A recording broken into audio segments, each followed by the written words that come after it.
actually no longer.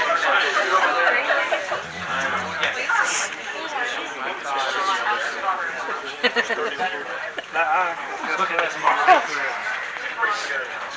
I know how to do it. I know.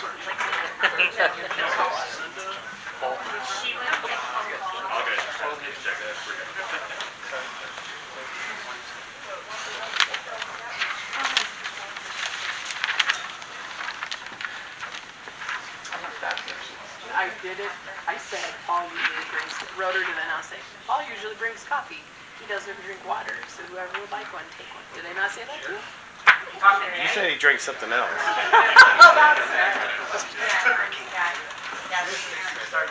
That's the reason he's so happy. I got a drink to make you guys pretty. Well, you better get a handle or a case. I got one. In the back.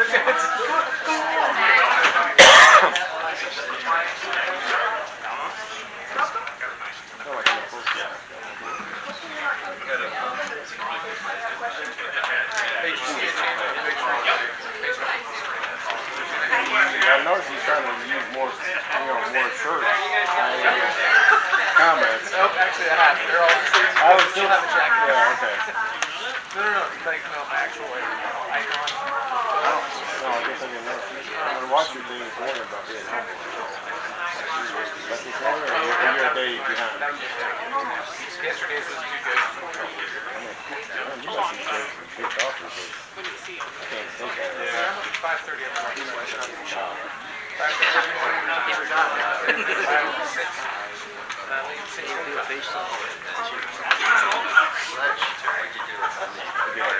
I'm not like it.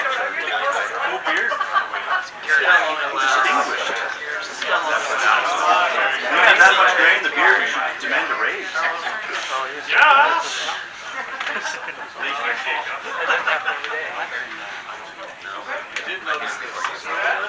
Yeah. They were separated. Yeah, I'm like we're on a double date. What do you come up with? Either things that I've read or just beliefs that make me happy about that. There's times when I'll have 20 faces. I think it happened. Yeah, it doesn't look like you're in the Funny thing is, you stop right. That's good.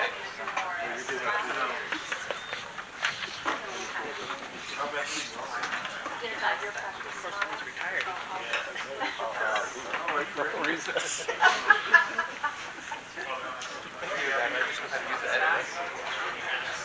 You do it on your phone? Yeah. It's amazing technology. I have a big camcorder. Oh no. I just need to know what the insurance requirements are. Oh, okay. Okay. Yeah. I wondered that.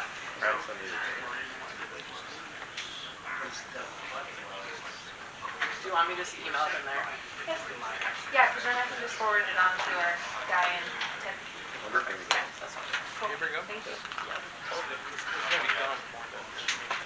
Pretty sure, Scott. Good. I'm dressing you now. Decide to wear a tie for a chance. Did somebody die? What? All the time.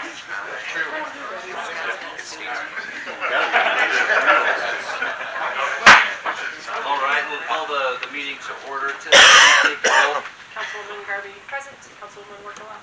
Councilman Brennan. Councilman Harjo. Present. Mayor Sykes. President, let the record reflect that we do have a quorum for Tuesday, January 28, 2025. Really quick, council, before we do anything, can I do an amendment to the agenda? I'd like to add executive session 72-206, subsection 1, subsection F, to communicate with legal counsel for public agency discussion of legal ramifications of legal options for pending litigation or controversies not yet litigated but immediately likely to be litigated. And one last one, to do a presentation for Mr. Fletcher. And then I think Councilwoman Wirkkala had something she wanted to amend or add to the council meeting. Yeah, I would like to amend the agenda to change the new business item number 5 from non-action item to action item as requested in my email.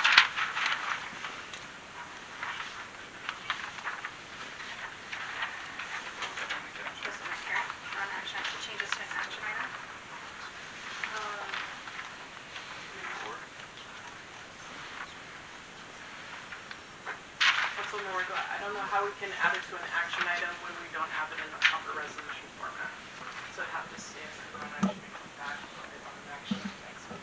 Could we say, Mayor, Councilwoman Wirkkala? Councilwoman Wirkkala, sorry.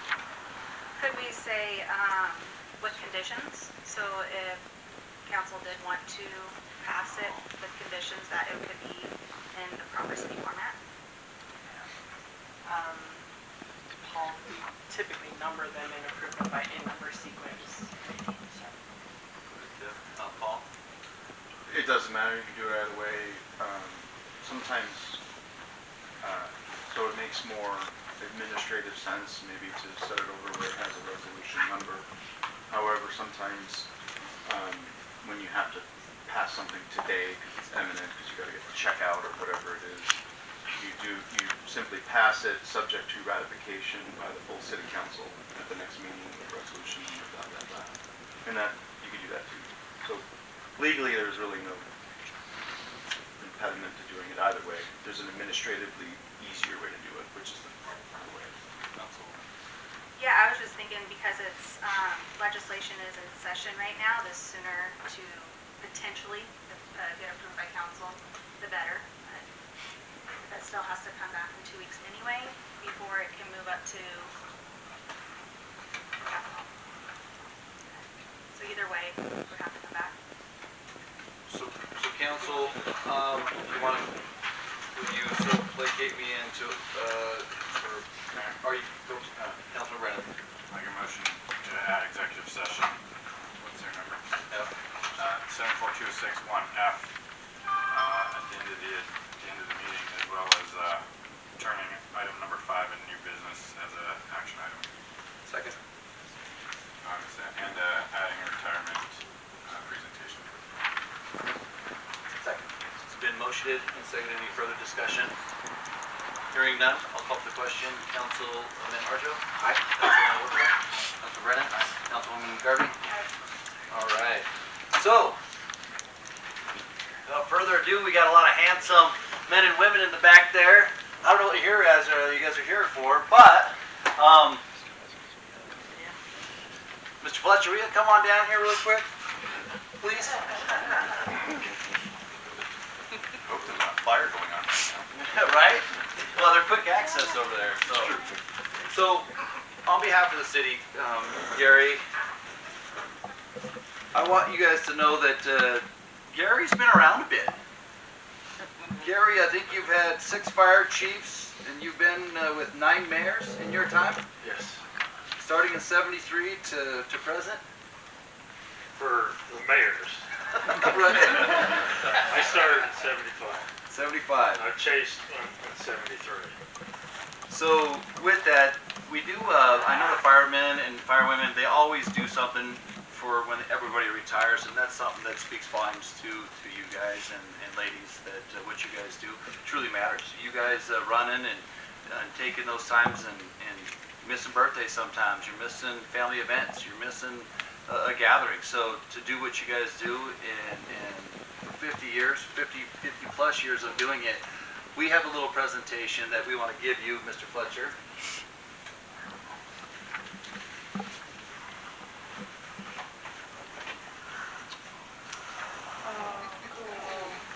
So set that. So what this states is Gary Fletcher served 1975 when I was born to 2025. Your leadership and dedication have been the guiding light on your fire department for the past 50 years. You will long be remembered for your easy manner, calm, cool demeanor under extreme situations. Your dedication with our community, you will forever be a gold standard in the fire department. Congratulations and thank you for your service. So.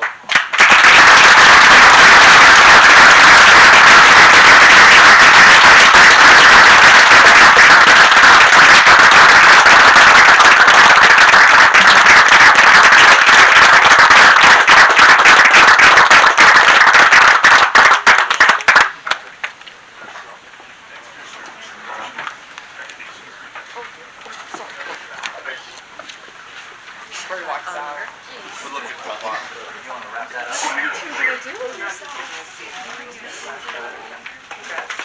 Don't be a stranger.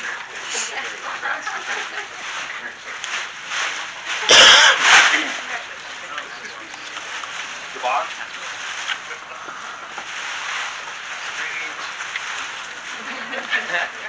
So, we had a couple other retirees that, they might say that Gary's is bigger. But that's all right. Gary's heart's been bigger. No, just all joking aside. But thank you for what you do. I've been here about 23 years, and you've been that one staple there. So, on behalf of the city, thank you for what you've done. Well, thank you guys. Thank you, my friend.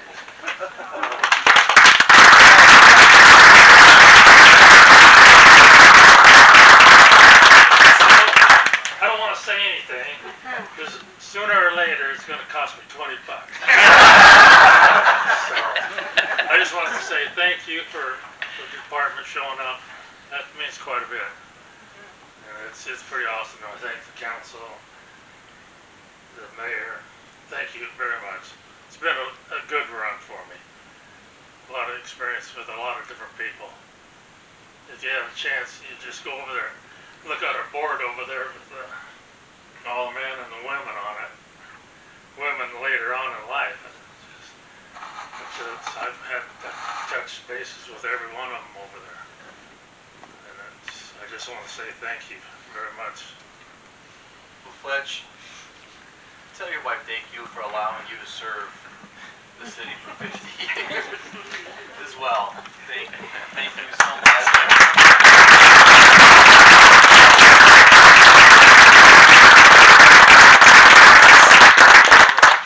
Appreciate it. Thank you. Everyone. We love you, Fletch. We'll send you a bill. We will send you a bill. It'll be the last 20 you're going to see from me. Thanks, Fletch. Carry on with your reading. Thank you very much.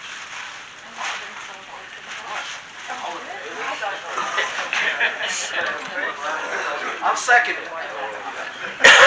Motion on the floor and a second that Fletch be fined $20 for giving a speech. All in favor?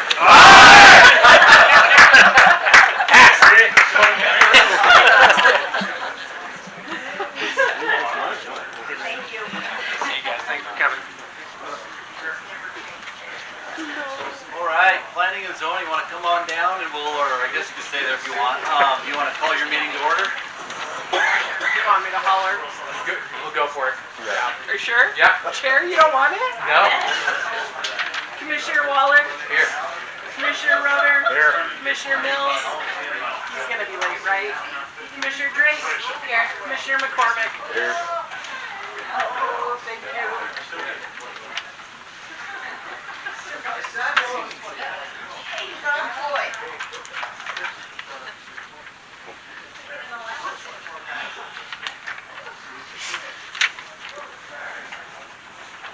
All right, with that,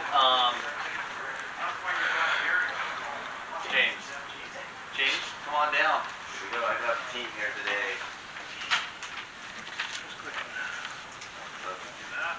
Look, Jordan Drive, Savvy.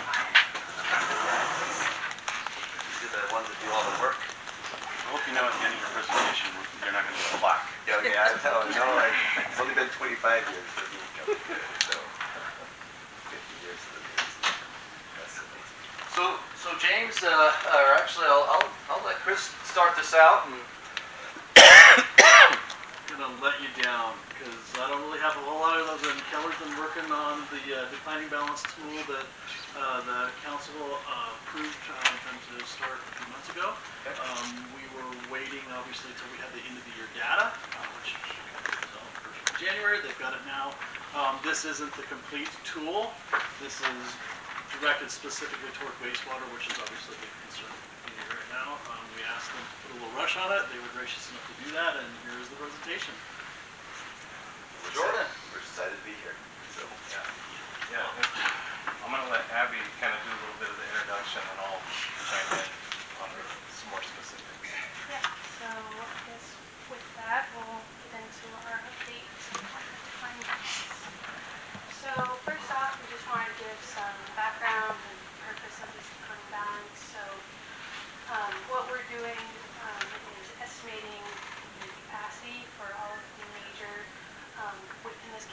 wastewater system components. And we are going to be working on the water as well.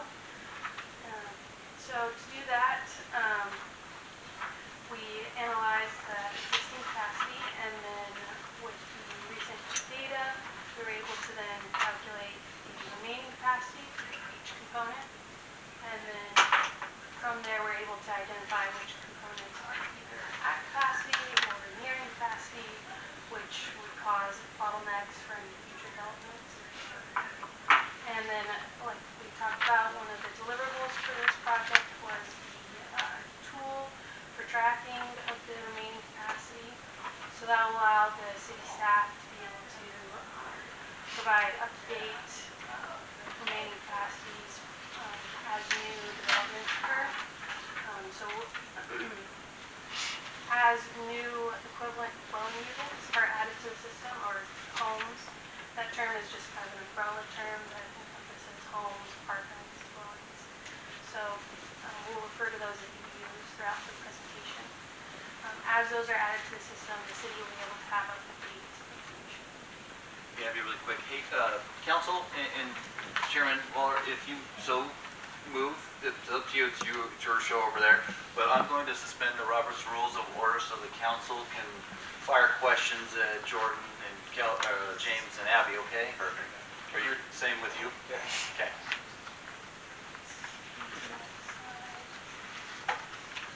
So this slide, we just have a brief overview of the wastewater system. And the main components we'll be going over is the headworks and the lagoon systems. Starting off with the collection system, that is the pipe network throughout the city that conveys all the wastewater to the treatment facility. And this was not included in the declining balance. And that's because it was reviewed under the 2023 wastewater master plan. And we also do any modeling for developments as the city needs, since those are specific locations that are. Moving on to the headworks pump station, this is where the wastewater is pumped into the lagoons. And then for the lagoons themselves, they're broken up into two categories, facultative and storage. So the facultative lagoons are the first 4 cells, and that's where the treatment occurs. And then for the winter storage, that's where water is stored for application. Then it's going on to the irrigation pump station, then pumping the water from the lagoons to the land application site, where it's applied to Berkeley crops. And those evaluations are still in progress, so we will be presenting on those today.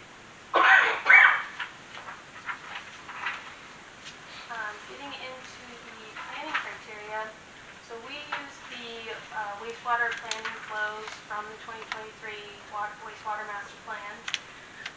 And you can see that in the first row of the table. So we have various different flow criteria for average day, maximum day, and peak hour flows. And these flows are based on per capita or per person, so it's gallons per day per person. But as development occurs, those developers typically use added homes and EDUs instead of per person. So with the planning criteria and the total system EDUs, we estimated a composite planning flow. And you can see that highlighted in the red box. So all of those flows are what was used to estimate the remaining capacity. And then in addition to that, we have also, in our analysis, provided with the capacities at 85%. And this is because the city should consider those components to have reached capacity once they reach 85%, so that there's ample time to plan for any improvements, DEQ approvals, and then construction itself.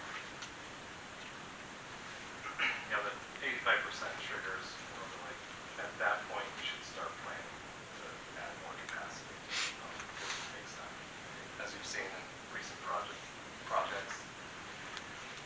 Thanks, Abby. So what is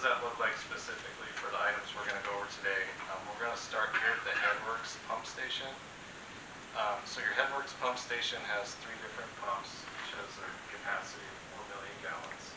That's a total capacity of 12. But DEQ and Idaho code requires your pump stations to be able to meet their peak flows with their larger unit offline. So you've got to take one of those offline for meeting Idaho code. And so that'll give you what we call firm capacity of 8 million gallons. So if we compare firm capacity 8 million gallons to your existing peak hour flow 5.4, those pumps have a remaining capacity of about 2.6 million gallons. Divide that 2.6 by the per EDU peak hour flow of 658 gallons per day, and you get about 3,900 EDUs left for your Headworks pump station. So quite a bit there. But when you look at it at 85%, you're looking at about 2,100 EDUs. So you probably add about 2,100 more EDUs before considering adding additional capacity to your Headworks pump station. Okay, moving on to the lagoons. These are the treatment lagoons. There are some general standards and guidelines for treatment in a facultative lagoon, and those come from 10 state standards and some from EPA. So the first one is average day VOD loading. That's in pounds per acre per day.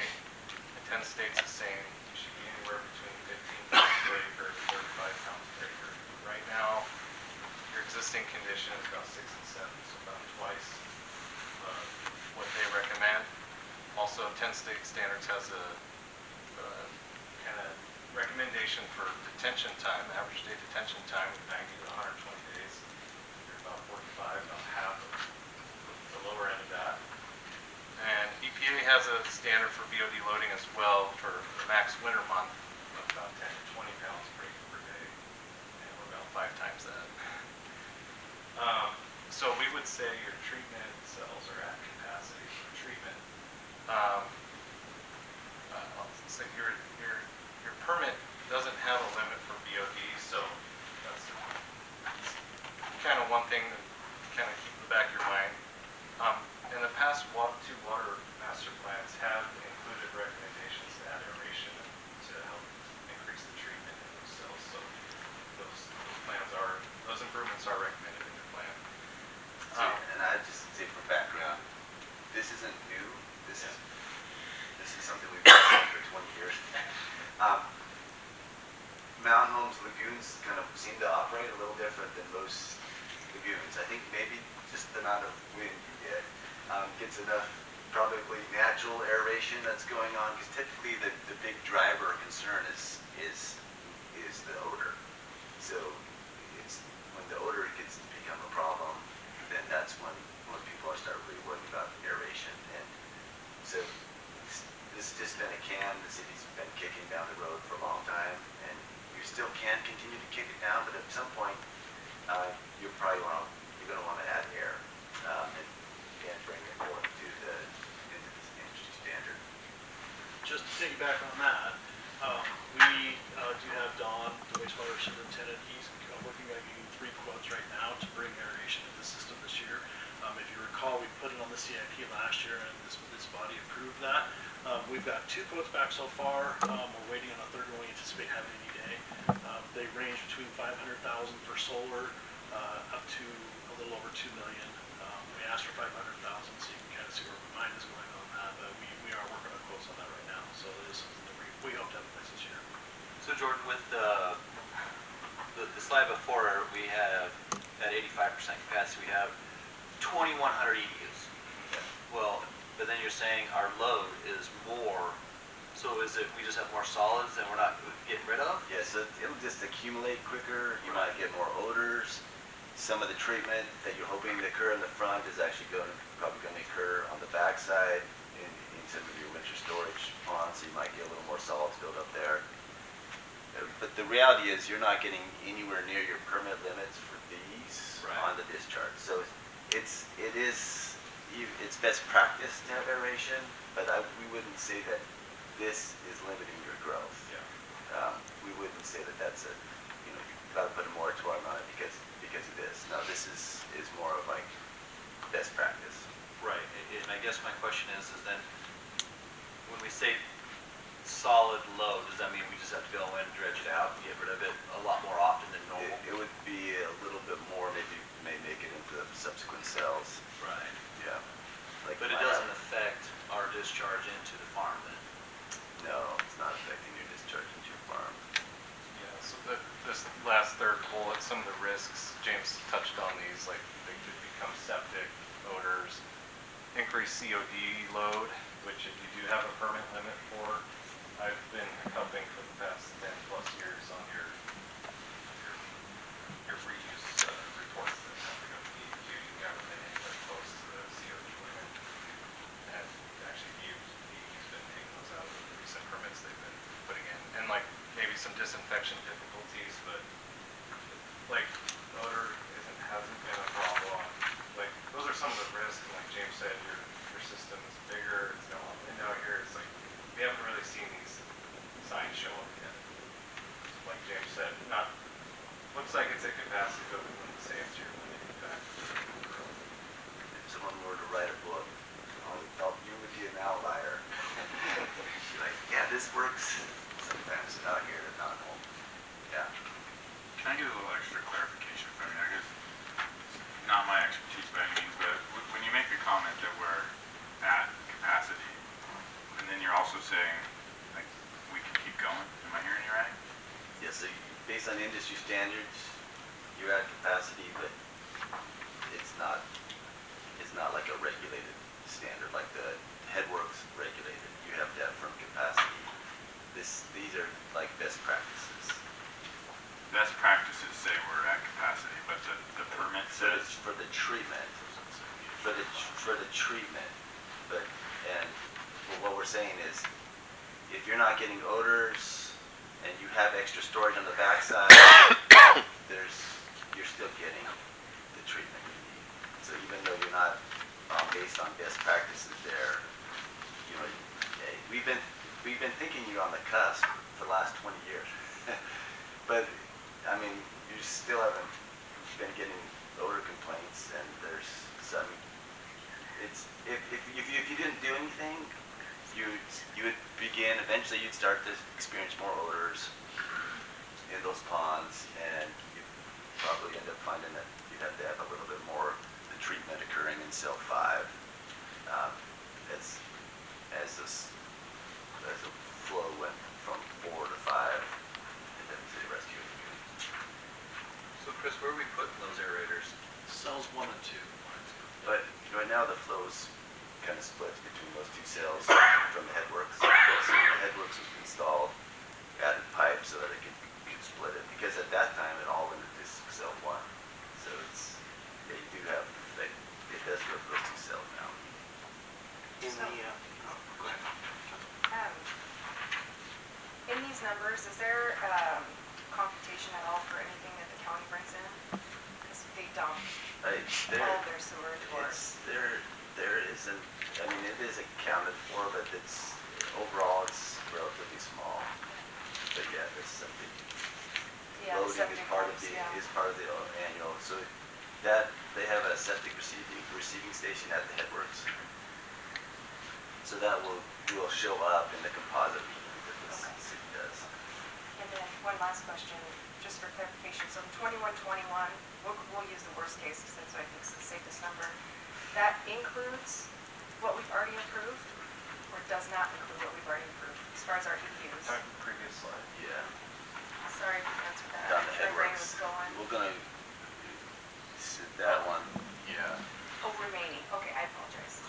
So Thank you. that would be based on what's connected, right? Not necessarily what's committed. So as we develop the tool, we can reflect like, hey, there's 2,100 that's available, of which maybe you committed 400. Okay, so that doesn't necessarily include all of the subdivisions that we've already Committed kind of to. committed to. Yeah. Okay, all right. Well, then we're close to capacity. Quick question. With that, okay. And again, I'm kind of with Councilman Brennan on this. I'm asking questions I know nothing about. Is seepage a problem at capacity? We'll get to seepage in a minute. Okay. Yeah, seepage is it's a surprisingly big influence in the overall capacity calculation. Okay. Yeah. Real quick, while we're at this stage of discussion, the capacity in cells 1 and 2, where a lot of the biologic action is happening. From the July 23 study, we had an entry in here regarding our choices on what we might be able to do in the future. One was the status quo of keeping with Class C effluent reuse, continuing to utilize the lagoons and landfilling biosolids. In the discussion about aeration in cells 1 and 2, is it appropriate for us to also consider dredging, landfilling biosolids out of that? In that study, I remember that having a lot of sludge depth in areas of cells 1 and 2. Yes. So that's part of the ongoing. You look at a mechanical plant, and there's pumps and pipes and valves and all kinds of things you do with the lagoons. It's sort of like you let it flow and you forget about it for 20 years, and then or 40, and then the maintenance becomes when you have to dredge. So it's, I think, as that accumulates, there comes a point where you need to dredge that out. There's companies that specialize in that. I think I've shared in the past was to see if you think there's some products you can probably experiment a little bit with too. They can put out that will sort of you encourage the right bugs that might eat some of that, so you can kind of get a little bit more life there. The aeration will actually allows a little more decomposition there, so sludge buildup will go down a little bit as well. So all those things will play, but eventually, yeah, you'll have to dredge them. And at this point, especially those first 4, the amount of cost associated with dredging and given the remaining life in those, it may be best to just try to time it to when you want to reline it, because you could spend $500,000 dredging a lagoon, and if you have to drain it anyways to reline it, that's a good time to do the same thing. Yeah, do it one step. So I think that's something to kind of keep an eye on from a maintenance standpoint, and you do have a couple ponds that we're predicting will probably fail when you do your next test in 2029. And so we've kind of factored that into some of the projections, which we'll talk about in a little bit. But yeah, I think that's part of the overall maintenance strategy.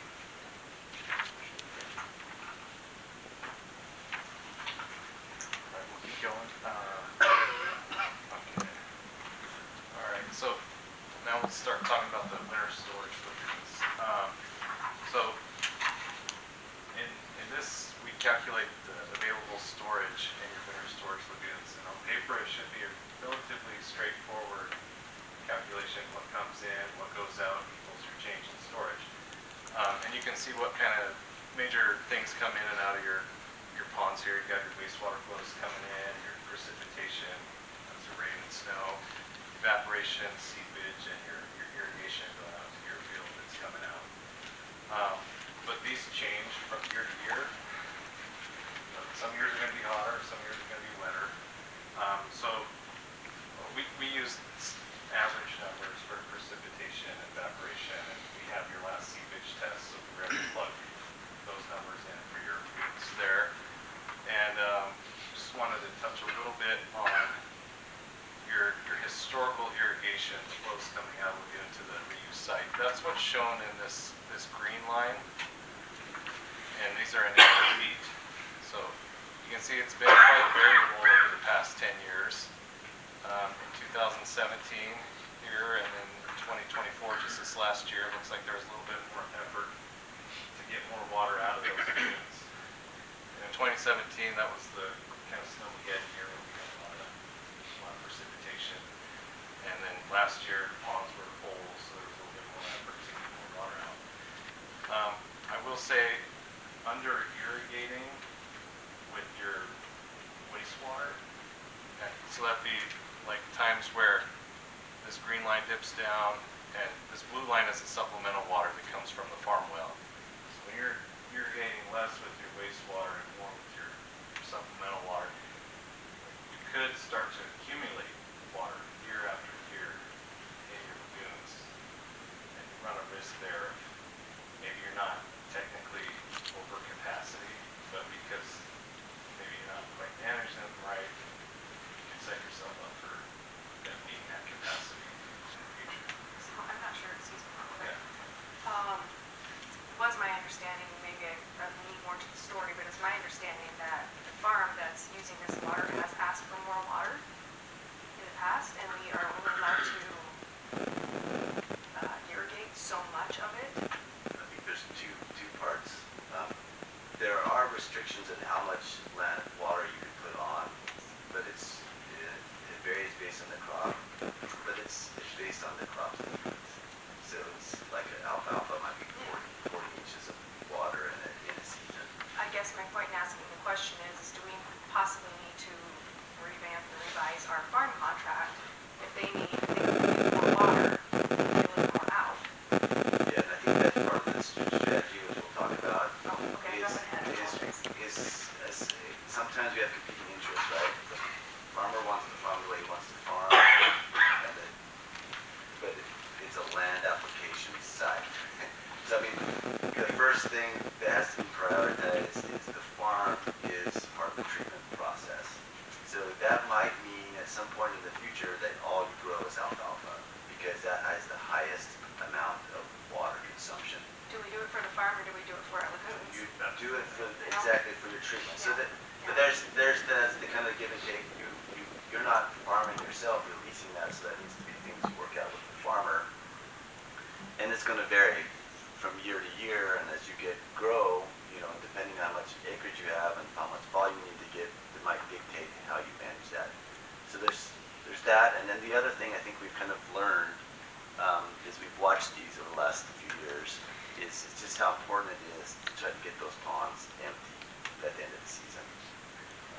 Because, and that kind of goes back a little bit to the crop, because if he goes and harvests and he's done in the middle of July, and then you start accumulating from mid-July all the way to the following spring, then that's a lot more water you've got to worry about getting rid of. So there's definitely a strategy in how to best manage that, and so that's one of the takeaways we're sure that the staff will work with is how to best manage that site so that you can get the most out of your treatment process. I mean, it's at least a way to help us. Absolutely, yeah. It's our tool. Yeah. Yeah, just like James was saying, the last bullet there, your goal should be at the end of the season, in October, ponds should be at their low level. They won't be completely empty. Some of them have to have a little bit of water at the bottom to protect their liner, but they're low levels. So what does that look like what do the numbers look like specifically? So a lot of numbers here, but we have your influent coming in month after month, irrigation going out, and this is your average irrigation. So from the previous slide, that green line, we took the average year and said, okay, that's what's coming out with your irrigation. Here's your seepage, that's pretty constant. You got precipitation coming in, evaporation going out, and that'll give you your net storage. So for October, we're saying at the end of October, you'd have 17 acre-feet storage. And then in the next month, November, there would be 86. So this cumulative storage adds the previous month with the net storage. So now you've got 103 in your ponds. And so we look at that month after month until we get to a maximum, which looked like it was about 472. Those are in acre feet, converted to million gallons over here. And so the maximum storage needed under this scenario is 154 million gallons. You have 239 million gallons of available storage. And so when we compare that to your storage per EDU, we're showing that you have about 2,400 EDUs left in capacity in the lagoons. But kind of like we said before, looking at that 85% capacity mark, that would be more like 1,400. Okay. So go on the next slide. So So that was one scenario. That was your existing lagoons, average irrigation, and that's what you're seeing right here in this column at 2,400 and 1,400 remaining EDUs. So we looked at a couple different alternatives or scenarios. Yeah, if I could just point out that that number's lower than the headworks. So this is sort of the bottleneck, if you will, of your treatment process. So when we talked about what's the next project you need to stay ahead of growth, we've been talking about adding another more storage.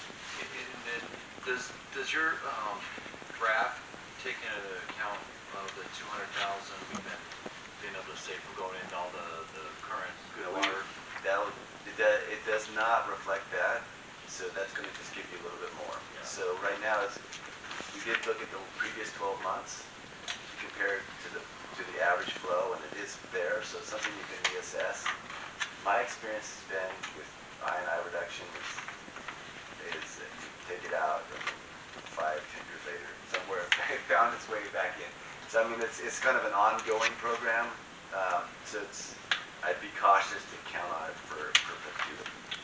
But it's definitely something you can manage, and maybe after you get a track record and you say, yeah, that's it. But I would say, yeah, keep an eye on it. Don't take it to the bank quite yet. Right. Well, But that is something that we're definitely working on. So we were able to do the 200,000 this year. We're looking at College Park. We think we can get another 200 out of College Park if we line those lines. And it's fairly affordable to do that. We're working on getting a quote right now. We're also going to do Tiger Alley. We have a lot of infiltration through Tiger Alley, so we're going to divert that into the stormwater system away from the lagoon system. And then we have Hawaii Court is another big area that we've already identified. So we've got those projects that we want to bring online this year that will help with that. And then I have my wastewater guys out looking for more manhole infiltration that we were able to fix this year with the 6 manholes. We're going through that entire area on the west side of town and looking at those. So we're going to continue based on what they recommended to try and identify. Maybe in 2 years from now, you come back and in this tool, you say, hey, it's no longer 35,000 gallons I need to plan per person. I need to plan on 28,000 because that's what the new standard is, and then it will show up in your thing. But right now we're taking an existing snapshot based on historical. So there is a little bit of conservatism based on that, and we hope you get more, just like we planned. That's my plan. Yeah, that's what we like. Mayor, did I understand your question right? You're talking about taking stormwater from some of these streets and whatnot, which is currently running into the lagoon system and diverting it to other ponds? Some of it's stormwater and some of it's groundwater. Groundwater is a big source. High water table in some of those areas, and it's infiltrating into our sewer lagoon system and going out. It's a perfectly good clean water going out to our wastewater area, where we would rather just keep it in the ground. And by lining, that keeps the infiltration out of the pipes? Absolutely. Yeah, we were able to do 6 manholes, and basically what we did is a water reactive polymer that we lined them with, and it basically took away the path of leach resistance, which is why James is saying eventually they'll find another path of leach resistance, but in the interim it's re-injected into the aquifer to keep it out of our treatment. Okay, thanks. Yeah, we're hoping to get 1 million a day out of it. But I mean, there is a point of kind of diminishing returns that you find. I mean, typically, if you look at what your wintertime water usage is, about 90% of that makes it back into the wastewater. So that's about as low as you're going to get. So if you get below that, then you have to worry about exfiltration. Yeah, let's keep talking. We'll talk about some other scenarios we looked at. Yeah, so we looked at 2 scenarios under average historical irrigation. That's the one we just got finished talking about. And then we said, okay, what if you add your cell 10 that we've been working on? That would give you approximately another like 3,200 EUs. So you keep up with my math. Like at 85%, you go from 1,400 to 4,500. And then we looked at another scenario. This is IWR irrigation. This is IWR stands for irrigation water requirement. That is the theoretical amount of water a crop needs to grow properly. Department of Water Resources publishes those numbers specific for specific crops and their location. And so pulling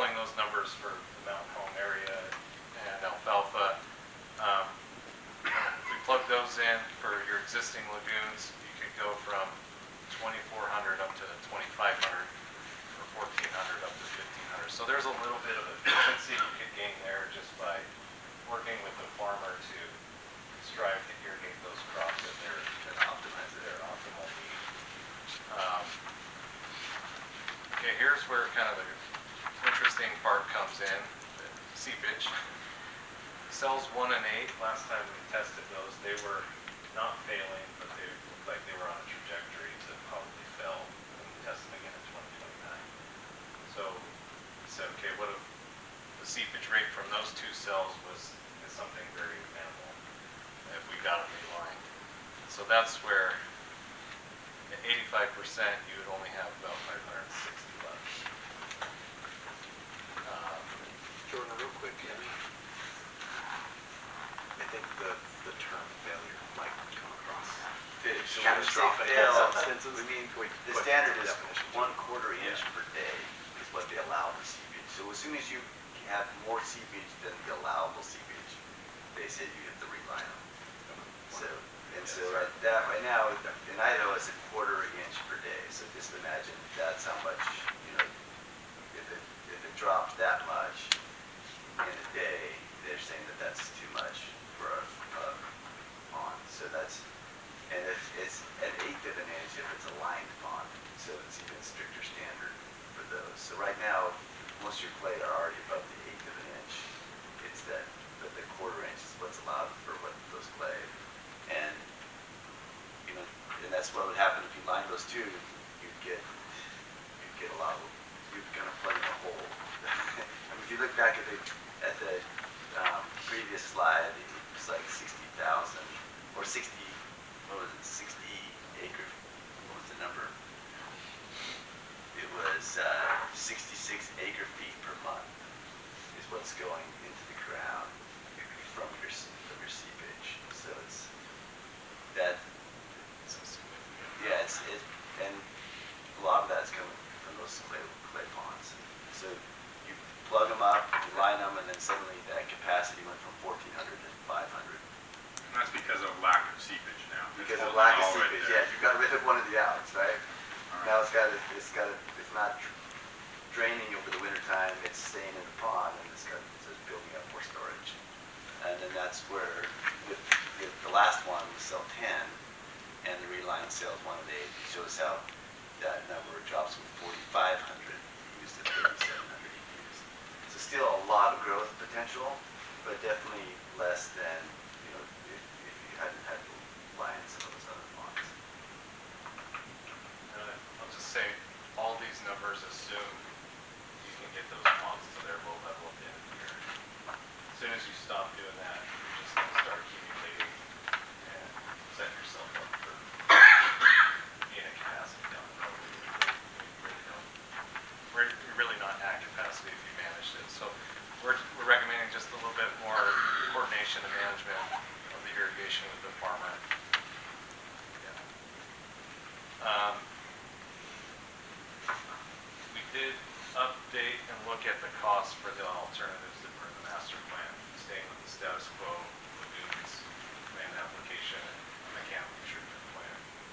Did update those numbers for 2025 dollars, and we did assume lining 6 of those ponds of the 8. Even with lining 6 of them, the status quo, keeping with the lagoons, is still financially more attractive than a mechanical treatment plan, as you can see. And just for clarification, this is not a plan of 140 million. This is a 20-year. This is 20-year projection. So this would be, if you wanted to say I want to plan for 20 years, this is what you do. I would say with the pond options are going to be more incremental, because you're going to do your cell and then you're going to line whatever fails, and you're going to put in aeration. Where when you do mechanical, it's a bit of a commitment, because you got to put in the basins of the building for that 20-year from the beginning, and then you might.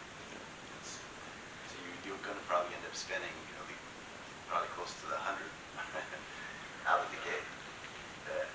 some of that's operations cost, but you're going to spend a good chunk of that out of the gate.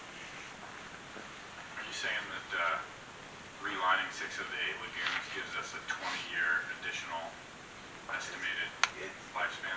Typically, when you're looking at treatment, you're looking at a 20-year, but those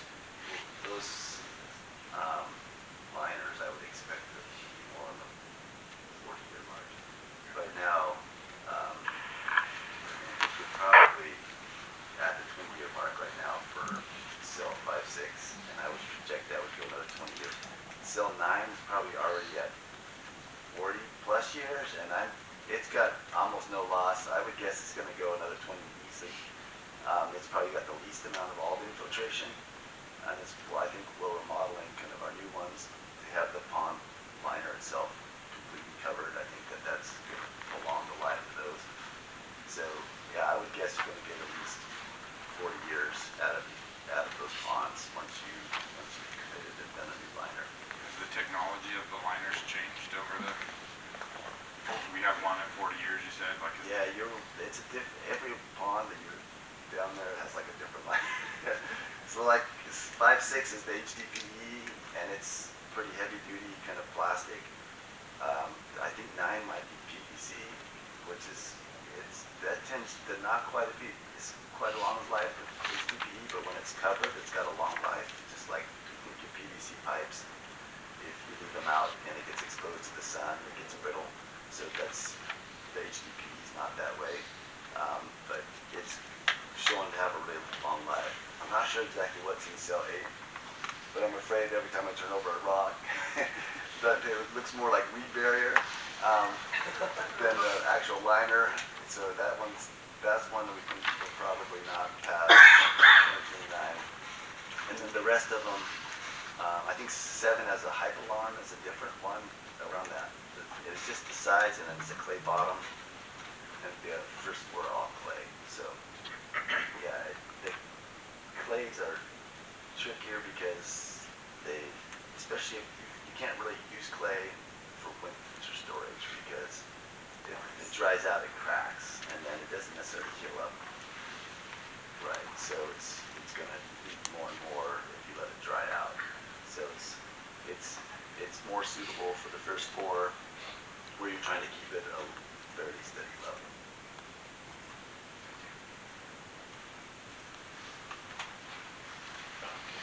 One more slide here, just kind of wrapping things up.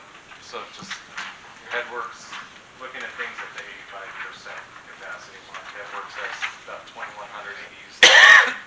Treatments at capacity within asterisks.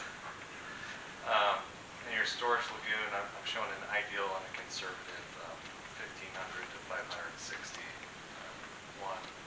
The ideal is you don't have to reline one of 8 in the next couple of years, but if you did, that would be the conservative number there. Also another takeaway is cell 10 would give you about another 3,200 EDUs, and just I think the main takeaway is like increased coordination with the farmers and irrigate to get those cells down to their low levels again. Just set you up for success going into the next year. And yeah, I would just say the ponds themselves, there's 3 feet of freeboard built into that, those numbers as well, and that gives you a little bit of, for a wet year, but when you get wind, you can get some pretty big waves too, and that's why there's riprap on those things. But and the city's also put in place some other contingencies. You have some non-growing season application in your permit that allows you to put a certain amount of water.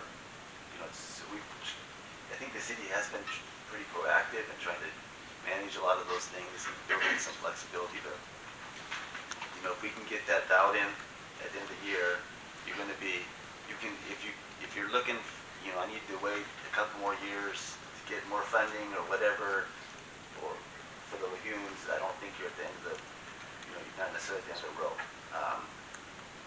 There's a little bit of time to get that into place, but I would say come 2029, when you do this next round of the seepage tests, if you start seeing some failures, then, you know, it's not only you're going to be looking at lining those, but you're going to be needing the extra storage as well. So if you can get that extra storage in before, you know, you're going to be able to, you're going to be able to spread out those capital costs a little bit more and not kind of be not so worried about getting rid of all the water on October 15th.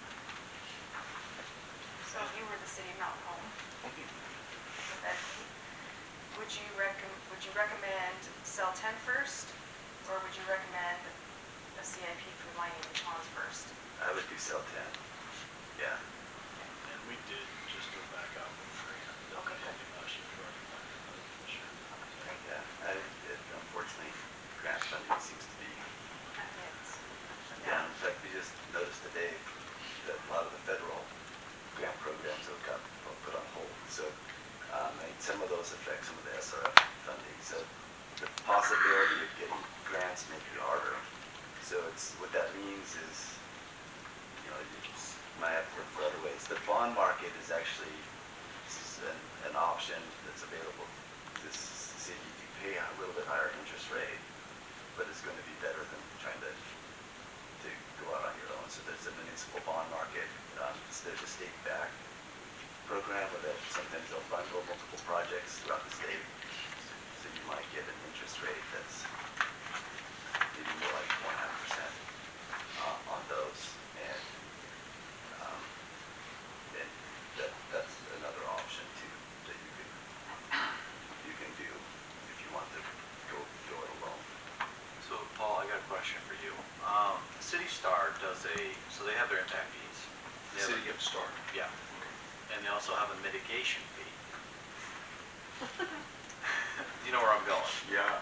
So, and obviously we have a hookup fee for wastewater, and that's where we utilize that hookup fee for, you know, future. Yeah, that's separate. Right. Yeah. Is that something we could add to water and wastewater, a mitigation fee? No. No.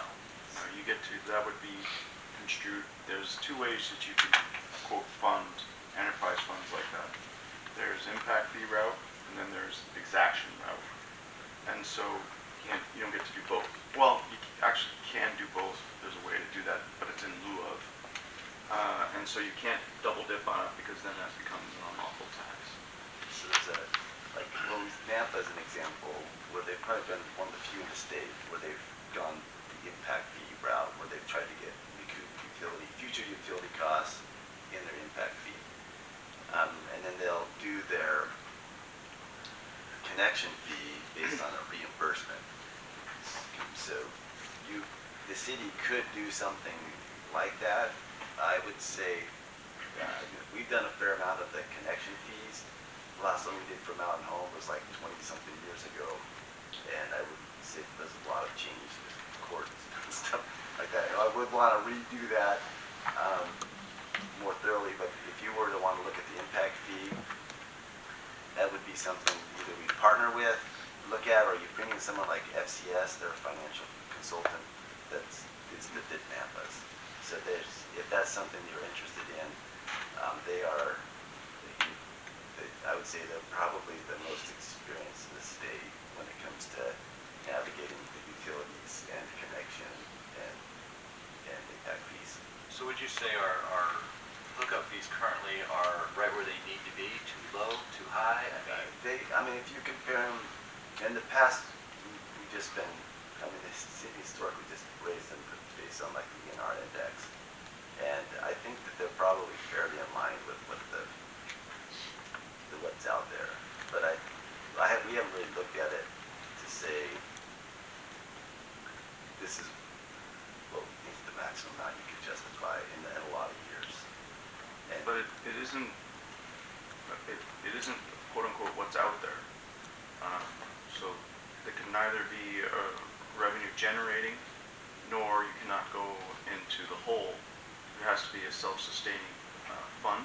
Right. And so And some cities get into trouble because they look at what their neighboring jurisdiction does and say, well, we'll just do that. Yeah, it's gotta be, you have to be able to justify it based on your utilities. So you look at, You break it down to the EDU. you break it down to the EDU, you look at each Divide it by- component, you've gotta look at if it was grant funded, maybe that gets excluded because you didn't pay for it. There's a lot of undefined areas. How do you develop or deal with developer contributed capital? What's replacement? Is that existing dollars or depreciated dollars? So there's where you could give you a pretty big range of what you could potentially justify that hasn't been litigated in court, but there's yeah. And also as far as impact fees, they're highly restrictive. And so, you know, they have a time frame you have to use them by. It's too restrictive to use that or to count on that money. I think it's 10 years? 7 years. So, I mean, that's not a lot of time to plan. Yeah, And get the money and then use it. We're basically counting on gray sky. We have a lot of construction projects that have not come to fruition yet, so we'd be banking You on have to gray spend sky. it, you just have to earmark it. Okay. But it's the Fair. same. Yeah, yeah. P&Z. What do you got?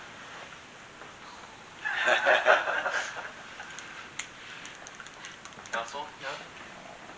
A couple quick questions. James, earlier you mentioned the permit related to land application and that we have kind of a specified volume of water that we can land apply. Do we have any further options in front of us if we were to approach an expansion of that volume ability? Like say we were to make a partnership with another farm down the road that's going to come out and say, okay, we would like the land apply, you have the water, we need the water, and currently we may not have the permitting to do that. Is there any option? You can certainly expand your land application area. In fact, I mean, when we first started, it was probably half the size. So the city has acquired, and that's a lot of foresight really of the previous council and very much some of you, I guess, too, as far as getting some of that tied up and permitted. We haven't yet completed that part. It's not the existing bottleneck, but once you do the ponds, it might become the next thing that needs to get expanded. So, yeah, and to maximize, so you get your land, and then you can maximize what you put on it based on your crop. Alfalfa is usually the highest. But you can look at other farms. You can also look at other types of disposal. The rapid infiltration is a type of disposal, but it triggers the mechanical treatment. So you've got to get to a higher level of treatment before they'll let you sort of infiltrate it into the ground. Understood. Thank you.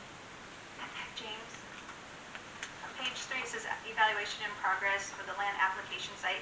When that is completed, what information will you exactly provide? We'll give you something like this table that shows like what's the capacity of that is. Yeah. Farm has about 350 acres of farmable land right now. So we would quantify, okay, this 350 acres can support this many EDUs. And compare that to your existing EDUs and give you a number like you have this many EDUs left before you need to expand and get more acreage. What's your estimated timeline for that answer? Next month. Next month? Yeah. Okay. So, we've approved all these developments that haven't come to fruition. And let's say I had a development that wanted to come here tomorrow, they are ready to rock and roll, they want to pull building permits. We're copacetic right now to let them go ahead and do their thing up to being 85%. Let's just be cautious, let's do it 1,500 EDUs. Yeah. So it's first come, really first served in Mount Hope. Yeah, I don't know what your commitment letters are, but yeah, you can add 1,500 more from what's there today before you get in trouble. And I would say, even though the 560 is that problem, I would encourage going closer to 1,500 because that's another 1,000 connections that you can collect fees on that you can help pay for that expansion when you're going to need it. Chris, how many homes are in the pipeline? Wow, over 2,000 that have been approved.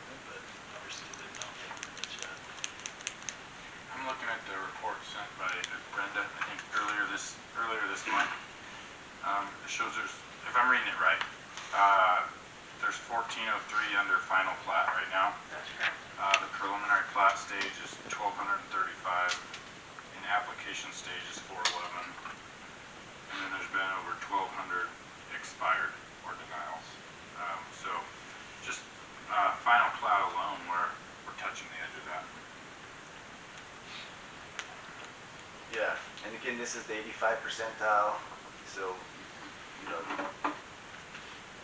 maybe that's a little bit how you want to manage your system, because maybe you would feel comfortable giving the wheel serves up to that 100%, but know that when you get to the 85, that's when you want to say, okay, where's our financing?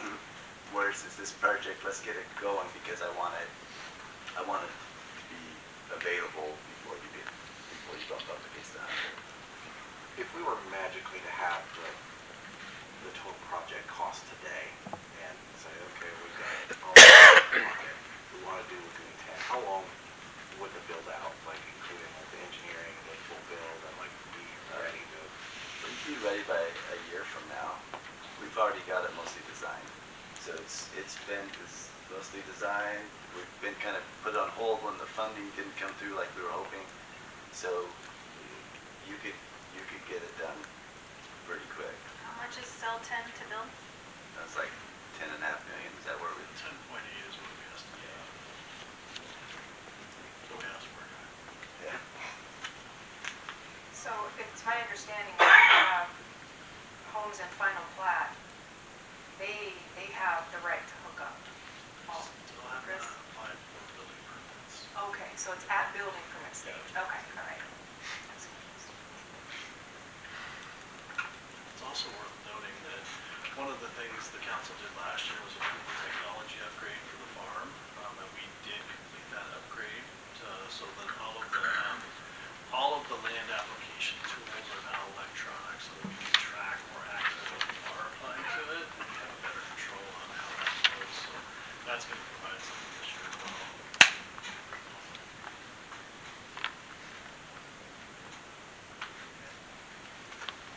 Council, you got the brain trust up there. P&Z, what do you got? Anything for them? No, thank you for sharing. Very, very informative. Appreciate that. Appreciate your time. Council, anything else for James, Abby, and Jordan? Councilman Brennan? Not for these three. Apologize. For other department heads and staff, I'd just like to float an idea. What would we feel about sending like written formal notice of like a cliff notes of this cliff notes letter to everybody that has a final plat or maybe a preliminary plat, and let them know like the stance of the city council is first come on building permit wins, right? So I know we've put that language in a lot of our preliminary plats, but to kind of, I don't know, in my mind I see like it would reduce the liability on the city when they go through all the work and now all of a sudden we're out. And that could be a ways down the road, but I don't think it would cost much to send a few flyers out to the applications on here to say, this is how close we are to not being able to provide a service until we expand. Angie, any thoughts on that? Honestly, I think that's a great idea. Paul, do you anticipate any legal issues with a motion like that? To the department heads? No, like, if the city were to choose to send that kind of notice out to the applications, like say, preliminary final plat status. I think it would, yes, I think that would be very wise to, on every single one, as a standard condition of approval even, I realize you say that it depends on capacity. Do a note-taking of that statistic that Brenda provided. Okay? Just bear in mind, we're not going to deny your application on the basis of this, certainly not a final plat, but when you're out there trying to sell lots, be aware, we got this number out there, this number available. If it gets closer to the limit, you might find a bunch of people trying to the planner. I'm gonna buy all the permits for my subdivision, kind of get them tied up. And then you need to be, you know, we're rather loose in, you know, your building permit expiring, saying, oh yeah, we'll extend it. We will not be when we're getting close to the mark like that. Paul, what is, or whoever, what is our limit? When does a building permit expire? 6 months, right? Yeah. They They can ask for an extension, but we might want to look at our code. To be clear with the extension, the permit itself doesn't essentially expire as long as there's active construction going on, and it's 6 months from the date of the last inspection. So as long as, you know, 3 months later, they're still moving forward, that building, that 6 months starts again. That's my understanding, and Chris can Yeah, no, you're confirm absolutely that. right. Yeah. But the nice thing about it is that you do have that guy that walks and says, I'm gonna buy 300 building permits, you know he's gonna be able to build 300 houses that fast. So that's where the safeguard falls. They can't just come by because then they have to start construction. Or they just We might want to look at our code just because I don't want to have somebody come in and try to take 300 building permits and then move a shovel of dirt per day. Yeah. On all 300. Done for the day. That's where the inspection comes in. Yeah. So Hard at work. for a standard home, we have a series of inspections, the foundations, the underfloor, so on and so forth. They have to show progress by completing those inspections. It can't just be a shovel. Yeah, I like that. I was joking, but I'm tracking with you. if you set a standard, somebody will always be trying to go right up to the edge of it. So you just got to make sure that standard is clear and unequivocal. Paul, are you recommending the council do a once-over on that? On the language of an expiring building permit? I'm recommending that Chris, Brennan, and I at least take a look at it. Maybe it's fine. Maybe the language is just fine, but when the hair on the back of a lawyer's neck goes up, you pay attention to that. And should we delay in sending like a kind of a notice of No. until after you do that review? No, I think the two go independent of each other. Okay. If we need to fix our code a little bit, we'll do that. It's not going to be much. Can it just come from the city of Mountain Home rather than the council? Oh, yeah. Yeah, just the city of Mountain Home, hey Joe, just checking in, here's where we're at, here's what we found out. Right. I mean, because we want them to come here, and we don't want to chase them off and be like, well, we don't want you, you better come tomorrow. Right. So I think, treat them with kid gloves, like, hey, this is real, like, we have real problems potentially. You want to come here? Councilman Brennan, and is that notice just to those folks who have applications in, whether they be in the final stage or preliminary stage, just something that's already within our system? Correct. That's what I believe, yeah. No, Brenda, you cannot send a letter to everybody that's ever done anything at Mountain Home. I know you want to. I do not. Mary, you okay?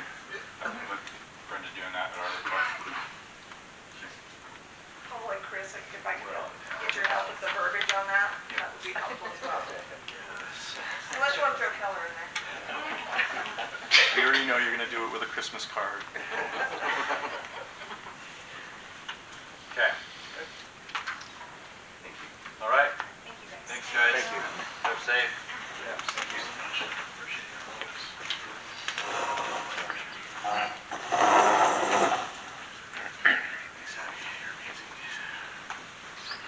3 engineers talking, and I stayed awake. I know. Amazing. Wow. They have a lot to say. P&Z, you're more than welcome to stay, but I guess you can adjourn your meeting if you want. Planning and zoning will be adjourned. All right. And we'll go back to Robert's Rules of Orders, and then what we're going to do is run down to recognizing persons in the audience who you'd like to speak. Okay. Conflict of interest declaration. Has any councilman received information pertaining to or otherwise had any contact with any person regarding any items on the city council agenda? If so, please set forth the nature of contact.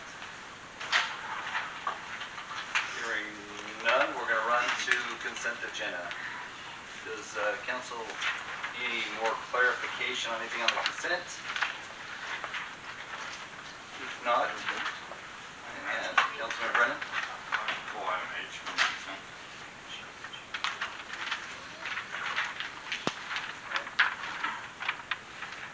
Mayor, Councilman Harjo? I think this is a question more for Paul. On the regular city council meeting minutes, there was a reference in the minutes to the addition of our executive under subsection B in the description, but farther down in the meeting minutes itself when entering executive, I don't think it's referenced. I think we reference F and B in the full text of the statute title, but not D. Should we add that? Yeah. Okay. Mayor, Councilwoman Wirkkala? I want to pull D and I want to pull G. And then I have a couple of questions for clarification. On the bill run, page 1, under admin, it says gym outfitters, treadmills, freight assembly, $2,824.87. And then on page 6, it says that as well under fire. So I just wanted clarification on why it's listed twice and they're two different. Mayor, I'd rather speak on that. The treadmills in the training facility are broken. They're not under warranty, and we've been limping them along to get to a new budget year. It was approved to purchase one out of the admin budget. However, the second machine to continue to repair it will cost a lot of money. So the police department and the fire department have actually split the expense to purchase the secondary so that we will have commercial grade treadmills within the training facility to withstand the maintenance. Thank you. And then I just have a little question. We were receiving Wells Fargo statements and receipts, but that stopped. Are we able to get those again? Yeah, I don't know. It probably just Sue missed it, I guess.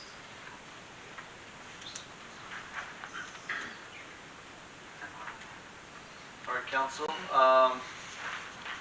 Is there anything else? Obviously, we're going to add it to note Scott's request, pull D, G, F. Is there anything else? With H, Mayor. Yes. D, G, H. Yes. What did I say? Oh, I'm sorry. Anything else? If not, then is there a motion to pass consent, pulling the 3 and fixing the verbiage? Councilman Brennan? Make a motion to pass the consent agenda, pulling items D, G, and H, and changing to interlineation Councilman Harjo's comments. Second. It's been motioned and seconded. Any further discussion? Hearing none, I'll call for the question. Councilwoman Garvey? Aye. Councilman Brennan? Aye. Councilwoman Wirkkala? Aye. Councilman Harjo? Aye. Mayor, do we need to add executive session, Mayor? Oh, I did at the beginning. Okay. Did your motion have D, F, G, and H? No, G, Just G, and H. Was that supposed to I thought Councilwoman Wirkkala said F. I said D and G. Oh, okay. Sorry. And more. Sorry. Okay. We'll run down to, hang on a second. Run down to old business action item deliberation decision to amend city ordinance 164 to include the requirement of live stream video recording publication regarding all special regular and special city council meetings and planning zoning commission. Councilman Harjo. Yes, this is one we were bringing back for formalizing under the formatting and assigning the ordinance number. All the textual changes, I believe, have been made, and the removal of subsection B of section 5 that was unclear and determined not necessary. I think this is ready to move forward. Do I have a motion? Mayor, Councilman Harjo? I'll make a motion to approve get back to the language. To approve the deliberation decision to amend city ordinance 1-6-4 to include the requirement of live streaming video recording and publication for all regular and special meetings of the city council and planning and zoning commission. Second. Been motioned and seconded. Any further discussion? Hearing none, I'll call for the question. Councilwoman Wirkkala? Aye. Councilman Harjo? Aye. Councilman Brennan? Councilwoman Garvey? Councilman Garvey's going to fight for nay because I think the city has done a really good job on trying to accommodate this request. And I think adding this makes it hard when sometimes we might have some stuff. So I will nay. Run down to old business action item, deliberation decision to amend ordinance 1-6-4 subsection S, city council agenda. Councilman Brennan?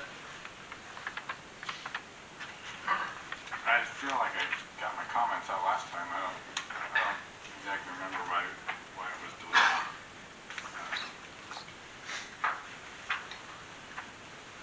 Councilman Harjo? I think, Councilman Brennan, I think we, in the process of having a discussion on that, not having the mayor present, not having Councilwoman Garvey present, that it is appropriate to discuss that one with the full council. I think that's why we set it aside. Okay. Mayor. Councilman Brennan? With that, I know I had asked Paul if a one notice for everything would suffice, and you're kind of on the fence, but it sounded like you said it would work, but maybe not the cleanest approach. Can you give me context again? I don't remember the 1-6. If It's not in the packet, so what was this one again? Any council member can add to the agenda by that. themselves. And then it was, I can tell Tiffany for the next year that I will approve, like one blanket statement. I do not believe one. Yeah.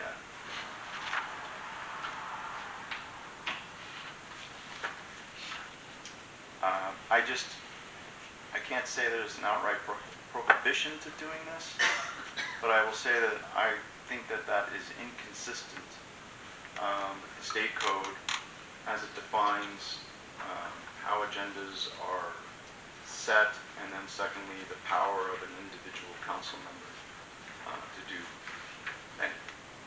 So the process that we've been utilizing, I said all this last time, so, but the process we've been utilizing where indirectly behind the scenes, so long as it isn't a substantive discussion as to the merits or lack thereof of whatever the recommendation is, if everybody's like, yeah, I'm okay to have that on the agenda, which you said you always do, then that doesn't violate the open meetings laws, and it also is a way to then have it on. But I do think it's inconsistent with the state code.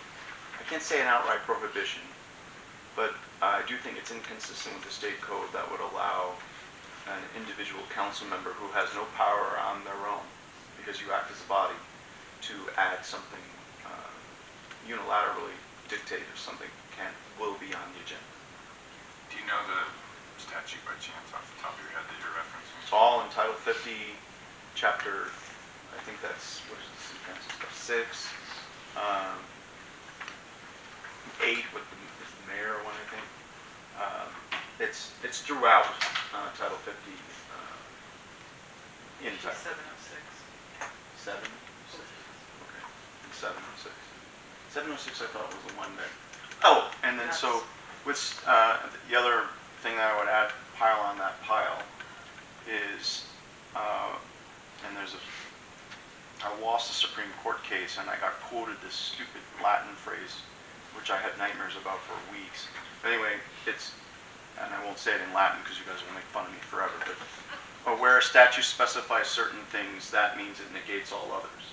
And so the fact that the statute expressly provides for the city council may set not only their own city council meeting, but they could set their own agenda. So if that means the whole city council member can do that pursuant to a specific statute, that means it does not apply but for that. And that's another thing to add on the pile. I just don't think it's within the law to do that. But I can't tell you that it's an outright prohibition. It doesn't outwardly negate a statute, but if you read those statutes together, that is what it means. That's all. Tiffany, what code did you just reference? 706. I think the 5706 is the one where they get to call their own agenda. Yeah. Councilman Garvey. I listened to snippets of last 2 weeks' meeting ago. On your birthday? I did not listen to your birthday. I think what we have going on right now seems to be working well. And I think that if we changed it to one council person and one council person goes rogue or whatever, and they keep adding stuff to the agenda, it just, there's no vetting to it. There possibly no merit to what will be added. And one person does not have a vote. We have to have a quorum, the three of us, or two with the mayor. I think what we have going on right now seems to be working. The three of you have it all down pat. The three of us? The other thing I'd add to that, again, where the statute specifies some things, it means it negates others, is even at the beginning of the meeting, while we're all here, does one member of the council get to amend the agenda to add something to it? It requires a vote. Where the city council, again, acting on it as a body, is the one that gets to pick it. So there's just statute after statute after statute, we just keep adding them all up. That's what that means.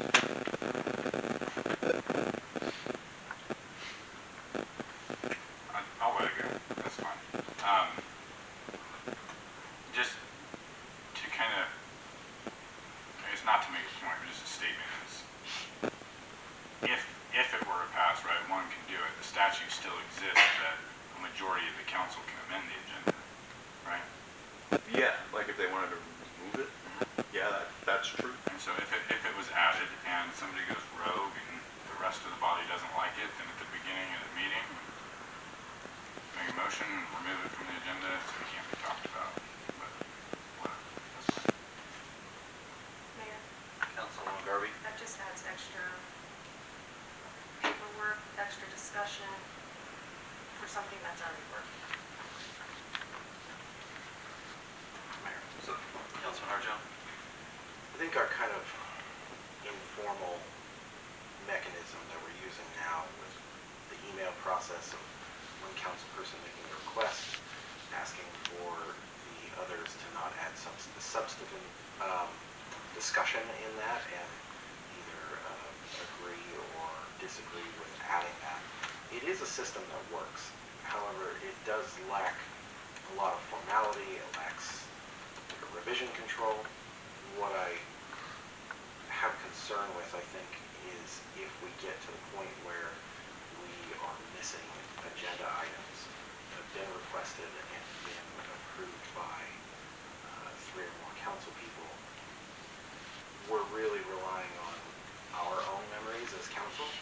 I might make a request that ends up being on an agenda 6 weeks down the road, where that was the intent, and we run past that date. Is there an appetite amongst mayor, staff, and council to maybe look at a tool to accomplish this that prevents us from having textual input, though, like a voting system of like one person creates an entry, it has a revision control, you click yes or no, I agree or disagree, and away we go. And it eliminates the possibility of us overstepping open meeting law and making a violation without intent. I honestly think there's platforms out there that are no cost to us that could accomplish that kind of thing. I have an idea. You could always pass sort of similar to this as a resolution, which is a quote-unquote policy, not a law, whereby we could set out a methodology for how the agendas are set. And one of the things would be is, 24 hours or more prior to a meeting, should the city council wish to have an agenda item, notice how I said city council, not a council member, wish to have something on the agenda without discussing it substantively, it could be requested of the city clerk or mayor and or other council members to place it on the agenda, and with consensus, it shall be. I mean, I'm bastardizing the language. Hopefully it'll be more articulate when I have more coffee, but basically that is a resolution. So now you get out of the one council member dictating that it's on the agenda, and now you have a resolution, so it becomes a policy, and where it's directed saying at the next city council meeting they'll have it, then it shall be on the next meeting. And then now it's a resolution as opposed to an ordinance. But, Councilman Brennan. I'm not trying to be negative Nancy here at all, but policies don't necessarily, I've heard you right in the past, policies don't necessarily have any force and effect on an elected official. Not exactly. I think you're sort of, at least what I'm hearing you say is sort of how like a comprehensive plan is in the law. It's a guide. Resolutions, while they're not law, it is dictating the process. So for example, I don't know where it is, but the thing that says at public hearings, be nice, take 3 minutes, don't be, don't have repetitive testimony and all that. We enforce that in meetings. Like if somebody wanted to talk for 25 minutes and cuss out everybody in the room, it's like, well, no, we have that up there that says you can't do that. Well, how was that thing passed? By resolution. And so it is, if it's a policy. So is it a law? Like, I mean, if it's a law, what, am I going to prosecute one of you because you tried to add something to the agenda? No. But it's the policy of the city council. So I don't think, I know you're not being a negative Nancy. There's a joke there with a rhyme with Brennan, but I couldn't come up with it. But I do think that the policy, it's a policy, and if there's a reason why you're not going to follow it, I mean, that's something that, again, there's nothing I'm not going to prosecute anybody for this. So whether it's an ordinance or resolution in that respect doesn't really matter, but you've established the policy of the city. So I think a resolution carries significant weight with enforcement behind it. Like, Enforcement against who? I was more speaking in line with 3 minutes. Well, let's say, somebody wants something on the agenda, and it follows the resolution. The other council members and the clerk, it's all on there, and for whatever reason it doesn't get it on there. You would address it in the meeting. So for example, then, at the beginning of the meeting, if it wasn't done, you would amend the agenda and it would be placed on. I mean, it just will be placed on. Okay, so, just an example, you're not going to do this. I trust in you, right? But if the policy is created by us, and the mayor says, I'm still not going to put it on there, we can't do anything.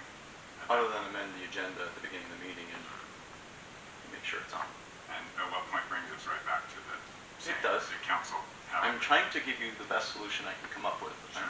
I still think it's a matter of, I'm still putting a nice bow on a turd. In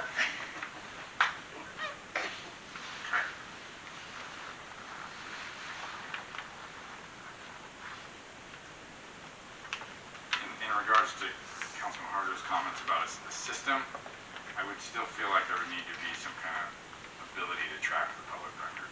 If we're all agreeing upon something, somebody would probably want to see that at some point. I don't know. Any email that you send from a procedural nature, something being on the agenda is public record. What came to mind when he said that was like, send out a survey monkey, right? Of like, yes or no, like, how can we produce that later to show that as a matter of public record? But maybe your mind is somewhere else. I haven't tested it. It looks like Outlook will handle that as a platform. Still contained within the email process, still records, repeatable and searchable. Wouldn't like testing that out, quite honestly, maybe with some staff. Off of the council accounts, just to see if that process would work.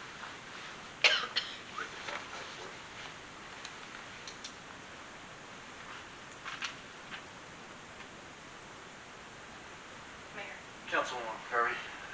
can I get somebody to tell me what's wrong with what we're doing right now? Well, man, Councilman Brennan.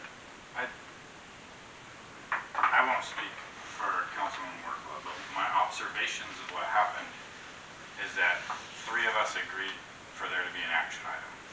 right? And it appeared as a non-action item. And Tiffany has a reason for that. Pretty sure the email says a discussion item.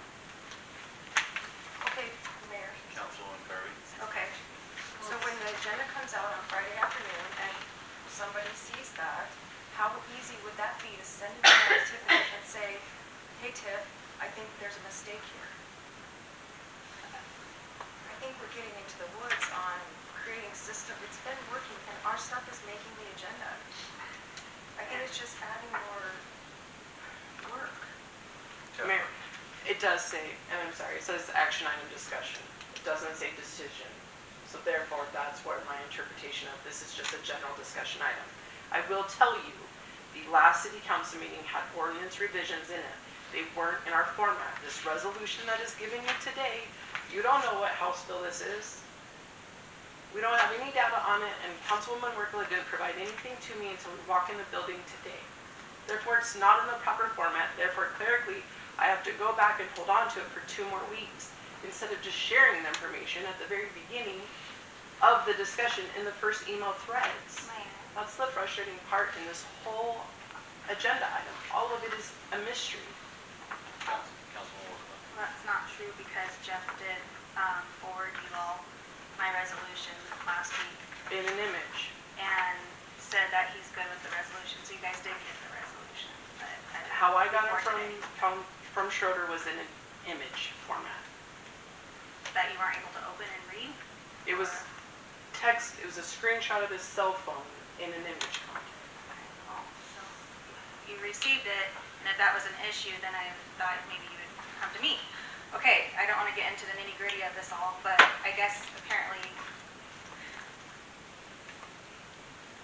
we all have points to be made.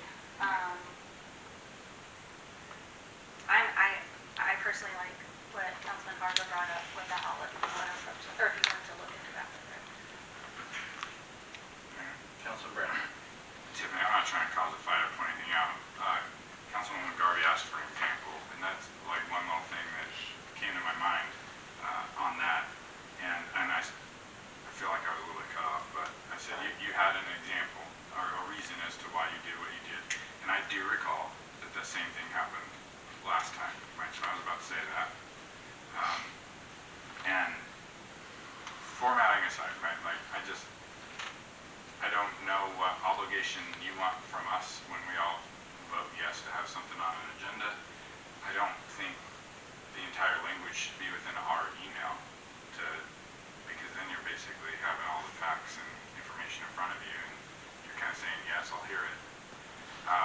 So I don't know where that line is at, but like I said, like I'll drop it. If I have to say yes 100 times, I will. Mayor. Councilwoman Wirkkala. I mean, I see Councilman Brennan's point because, like, you were out of the country recently, right? So if I asked to put something on agenda and you didn't get that email because you're out of the country, Councilwoman Garvey doesn't respond, but yet you all want it on there, right? So there's that tilt where, well, 2 want it on there, but we have to have 3, but 2 weren't able to communicate or didn't communicate. So, I mean, Or to your point. Councilwoman Wirkkala is, say, Mayor, I want this on there. Okay, cool. And I go, Tiffany, let's stick it on there.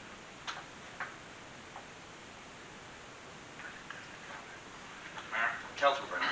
I'll make a motion to table this item indefinitely. A motion. Do I have a second? Second. Second. Any further discussion?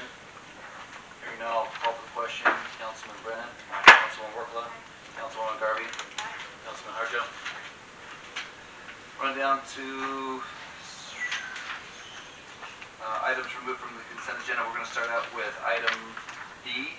Approve the findings of facts for preliminary plat of 10th Street neighborhood subdivision with conditions. Councilwoman Wirkkala, this one's yours. Yeah.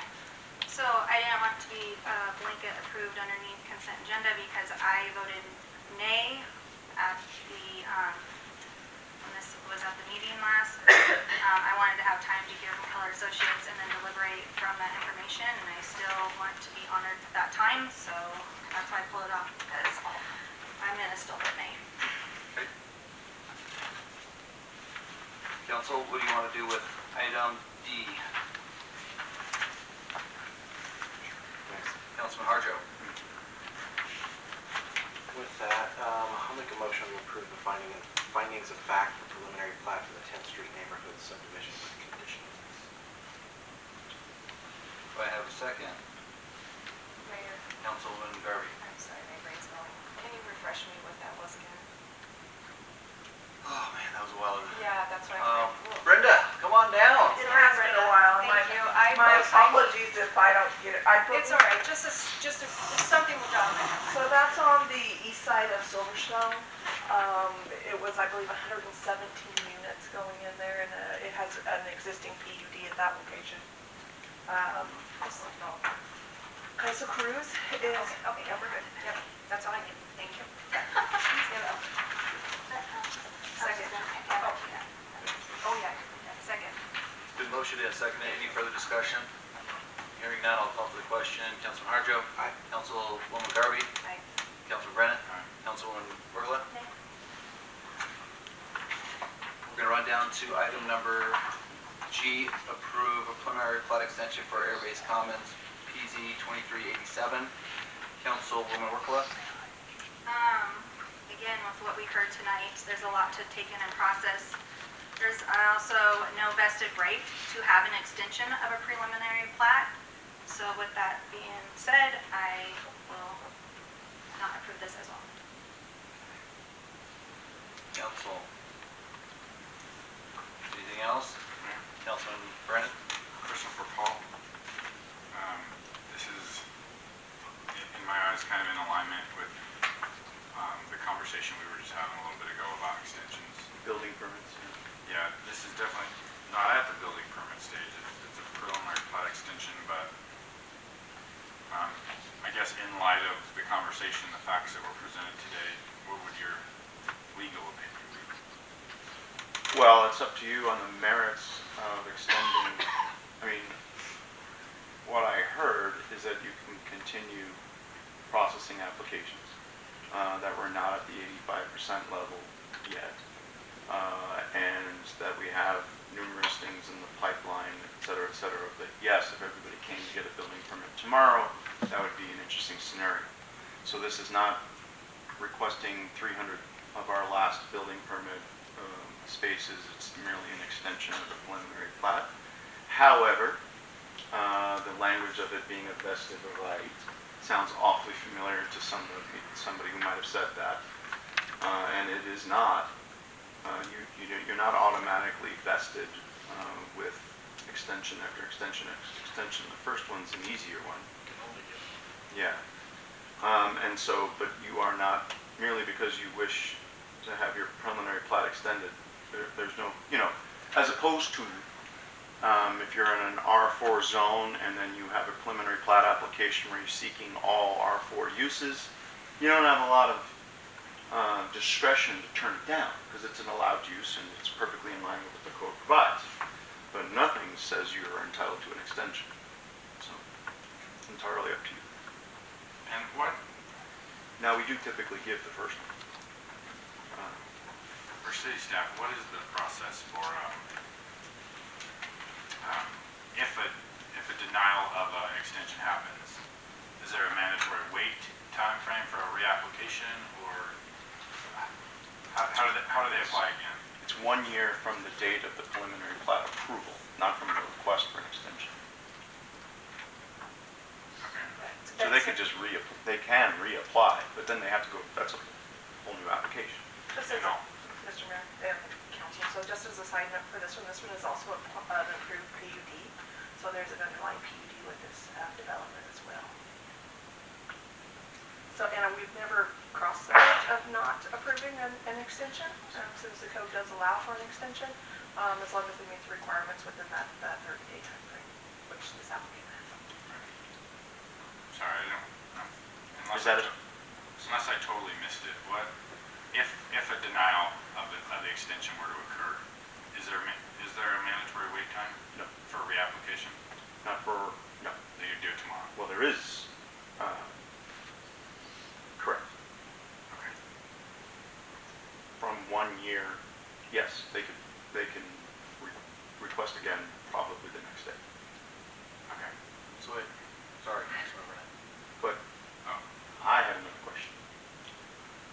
because it's, I didn't read the exact language of a renewal in our code.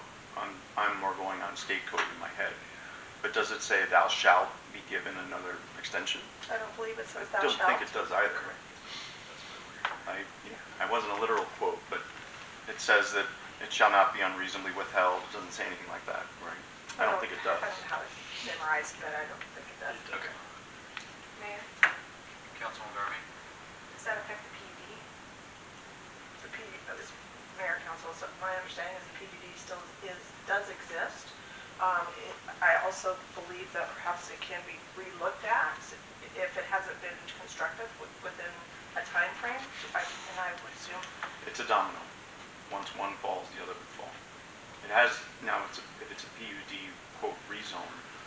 I mean, I suppose the rezone's still valid, but there's no preliminary plat at that point. Correct. Mayor, Councilwoman Garvey? I'd like to make a motion to approve the preliminary plat extension for Airbase Commons. Second? It's been I just brain farted, sorry. It's been motioned and seconded. Any further discussion? Mayor, Councilman Brennan? if this is approved, can we approve it on, I don't know, maybe a condition that the letter we spoke of goes out with the renewal, or maybe it's not a renewal, but the extension, just to give them a little, hey, you've been extended, but here's the facts, here's the current conditions of our city for water, wastewater. Could certainly send that, Mayor Council, the applicant is in the FNZ room tonight. Paperwork's important too. Mayor, Councilwoman Garvey? I just want to say, I'm sorry, that was in the packet about the case of Chris. I just got in late from vacation, so it's a little bit, sorry about that. So I did Paul, read that. you and Chris and Brendan will draft that letter so we can send that out to all the current sooner rather than later. Like, Don't give me that. hey, you heard it. You all heard it. Okay, there's a motion and a second. Any further discussion? Hearing none, I'll call for the question. Councilwoman Garvey? Aye. Councilman Harjo? Aye. Councilwoman Wirkkala? Nay. Councilman Brennan? All right, run down to letter H. Councilman Brennan?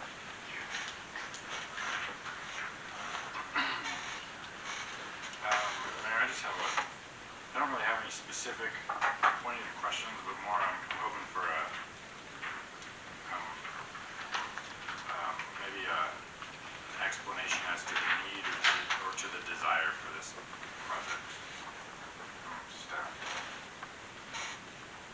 Take that. You want to take it, Tiff? Chris, what do you want to take? Mayor, I can. The purpose of hiring Clearwater Financial, we've worked with them in the past. It's just to ensure that we are financially doing the best with our funding sources, like some of our bonds, and our other financing options to make sure we're getting the best rates that we're paying for. We also will need a financial advisor to close out the LID when the time comes to close that out.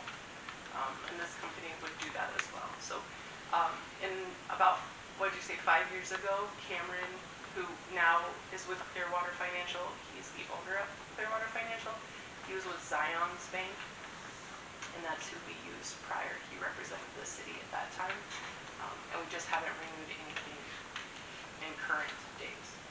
Did I get it all, Paula? Yeah, he'd also help you with your wastewater bonding when you needed to go out for sewer lagoon. This would be set in place for that. So it's under number 2, Municipal Advisor of Financial Services. When Keller was here presenting, they gave another company that seems to be in line with this as well. I wrote that FSC Financial. Maybe. I don't know who they are.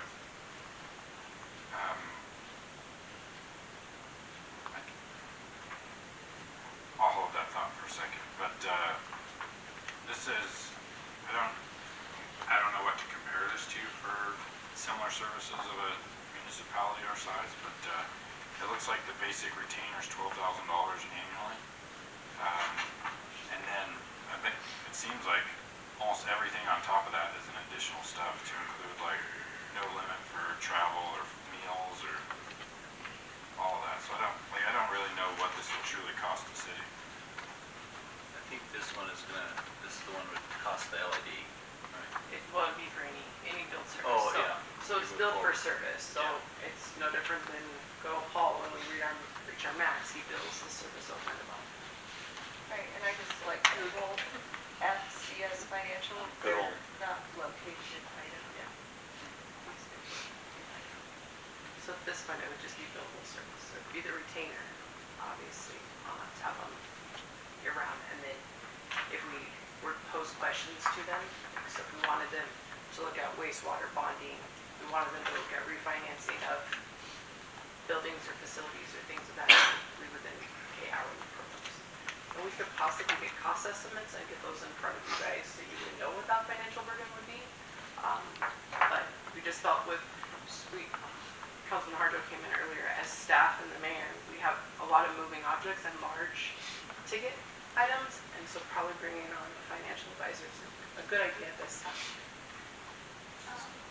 Councilwoman, Wirkkala? I would be open to that cost analysis just because it says here, like what Councilman Brennan said, that if additional expenses, like he mentioned, travel, meals, communication, disclosures, print, software, data sources, and any other out-of-pocket expenses required, that's, to me, there's no end cost to that, right? And so if we can maybe get it that a little bit more streamlined to what it might cost. Yeah. So would we maybe need to table this for you to get that? I couldn't, I don't know if I'm gonna be able to define down, like, I can tell you, like, we're not gonna call out the team and say, let's come out and we're gonna have lunch and we're gonna buy your lunch. Like, our contact is going to be very limited in that capacity. It will be a lot of email traffic at that point, or phone conversations. So as far as like those added software implementations and those, I don't foresee any of that being a need. Council, may I ask is, could I get a not to exceed number, just so we can get them working on the closure, and get our money coming back to the city? Councilman Brennan. Where are we at on the financing of LID to actually get a loan to start, maybe not to start, but to complete, wrap up that project? You have to have a financial advisor They to do do all that. that. Right, but Well, haven't we gone out for loans already? We haven't asked any banks for money? oh yeah, I went out and asked. Yeah. It wasn't copacetic. Mayor, Councilman Harjo. Tip is very much right in this instance. The services that organizations like this offer, I mean, under professional services alone, the specifics would roll with the project intent. The requirements from us, the city, to this organization for closing out LID 1 will be significantly different than that of acquiring funding or public engagement or so on for wastewater infrastructure projects. Their portfolio is really big, and as well, the founder of this organization lives here in Idaho, has municipal experience. I believe he was a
to those.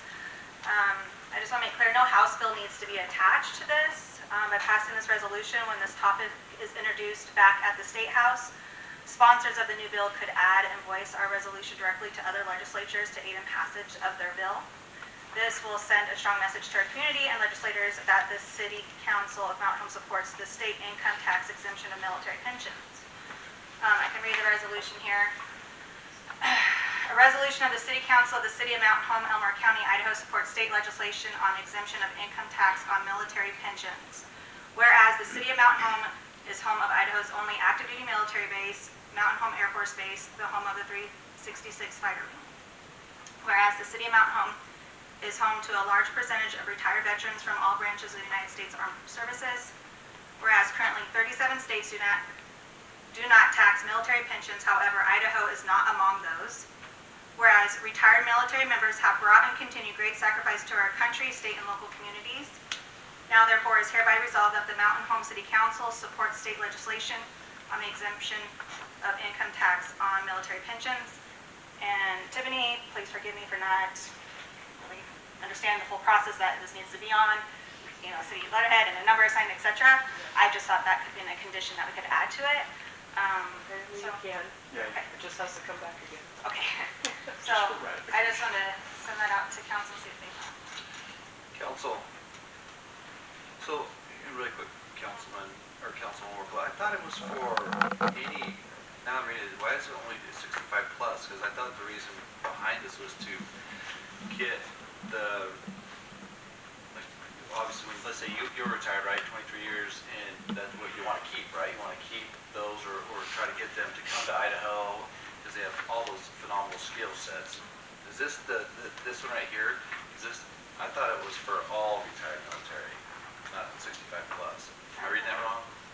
Idaho currently only tax exempts military pensions when they are 65 plus. I'm pretty sure that's what I said now. Mayor, Councilman Harjo.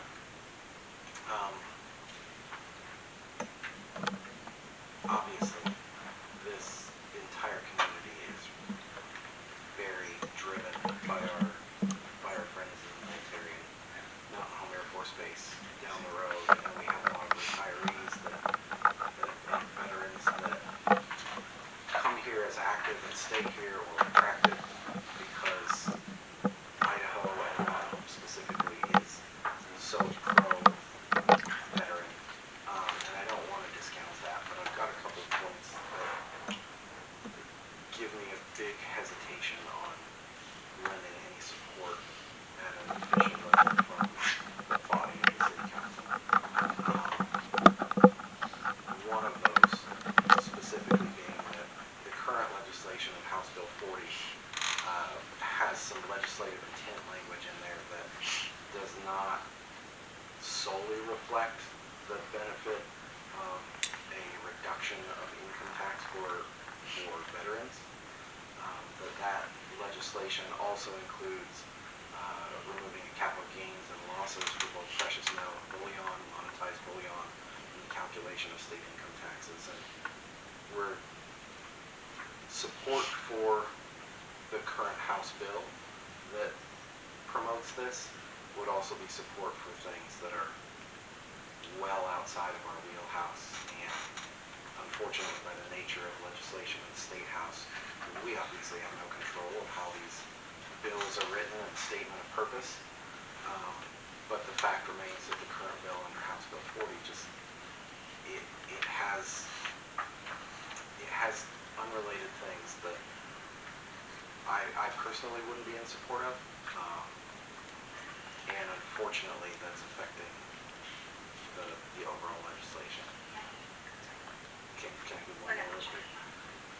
Those are inextricable, right? Like, we have no control over that other than request to our electeds. But the second point is we're bordering on as a non-declared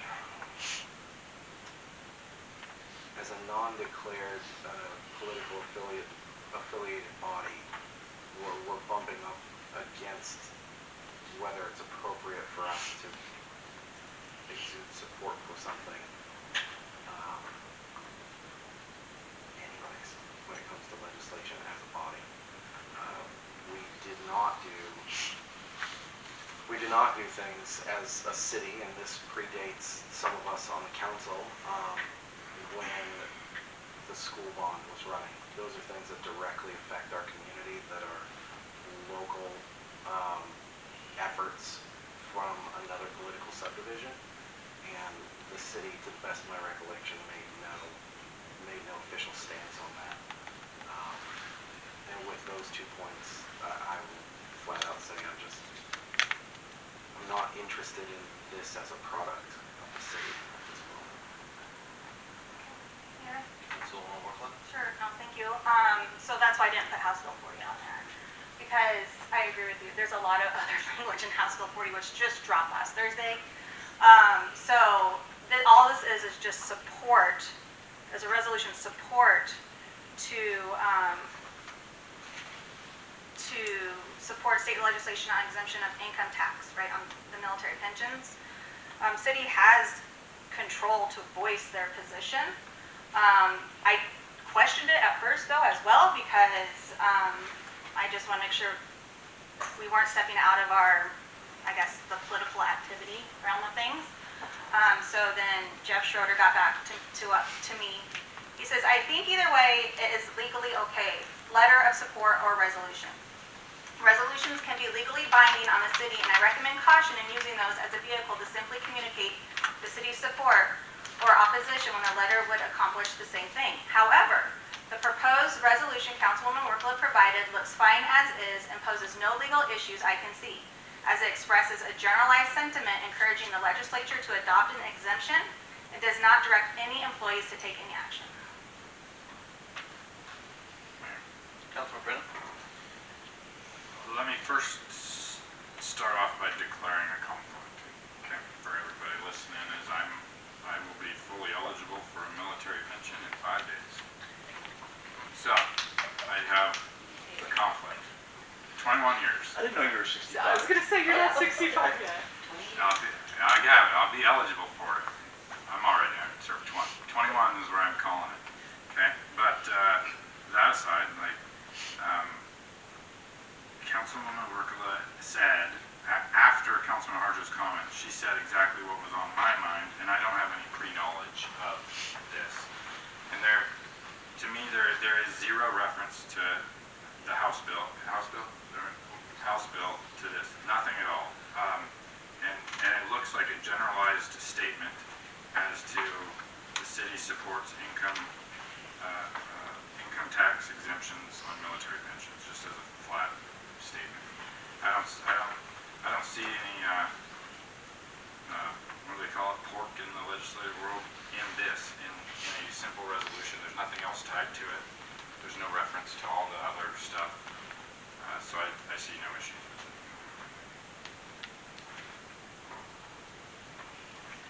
Council, what do you want to do? Councilman Harjo? I want to make one quick point of reference. Thank you both, Councilwoman Wirkkala and Councilman Brennan, for your service to this country. There are a lot of folks in this room. Chris, I believe there are others that have served. Kimberly back here. My comments are no slight to those who put their time and effort, blood, sweat, and tears into the safety of our country. I don't know that I can lend support knowing that there are, in the actionable item of House Bill 40, even though this resolution doesn't cite it specifically, there are concerns that I have as a pro-life citizen that set aside from the support, which is undoubtable support for the reduction of income tax for military veterans. Councilman Brennan? Just a question, and I don't want to get in the middle of Councilwoman Wirkkala's work on this. Is there a possibility to add a statement in a resolution that we are not referencing? We are not referencing House Bill number 40, but we are showing our support for exemptions on military pensions. Council? Yeah, exactly. I want your input, right, on how we could potentially tweak this to make it, becoming universal from council. Yeah, 100%, I think that'd be fine. Councilwoman Garvey? I 100% agree with Councilman Harjo. I think that, again, I'm not going to rehash your sentiments because I agree with 99% of what you said. My problem is I don't personally want to do it as a resolution. I would appreciate if you would come to us and say, hey, is anybody willing to email a letter of support? Because some things could change in this bill, and we're there. We have a resolution there. I also agree that it's not in our purview, and we get call for actions all the time, like email your senators, and I think that's great, and I think that that's in this sort of instance how this should be handled. This just strictly my opinion is, hey Becky, would you mind writing a letter? And I totally would. But I think as a governing body, or whatever you want to call us, I would have to say I'm not in support of signing a resolution. I would email a letter of support, 100%. From personal Becky Garvey. Councilwoman. Yeah, and I think that's where Councilman Brennan was saying that if we put in there that we don't support House Bill 40, but just this part of that, because legislature loves to throw a whole bunch of things together in one bill to get it passed. I understand that world. So that's where I'm saying just this statement of support, right? I was open to a letter of support too if a resolution gives you all heartburn. But that's why I checked with Jeff Schroeder just to see where we could go, and he says that this is fine, so that's why I went with it. My opinion, council, is I think a letter of support is probably where, if I was to vote today, I would, I know Marty's working on it, Fumes Brennan, I talked to him on Friday night about it, and I said I support it. So I'll support a letter of support, as long as it's not tied to a resolution or a House bill. So if however this body decides they want to go that direction, you know where I stand on my my vote. Councilwoman Garvey. And I think that there are plenty of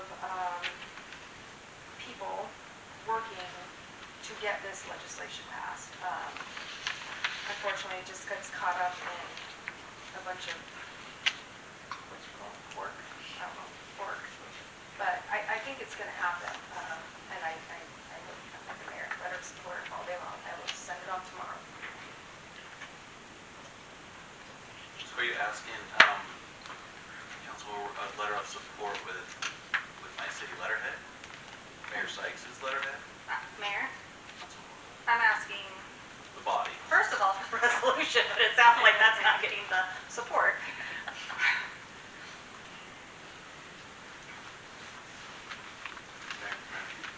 Councilman Harjo? Paul, legal concerns with both the resolution format and a letter of support from the body plus the mayor?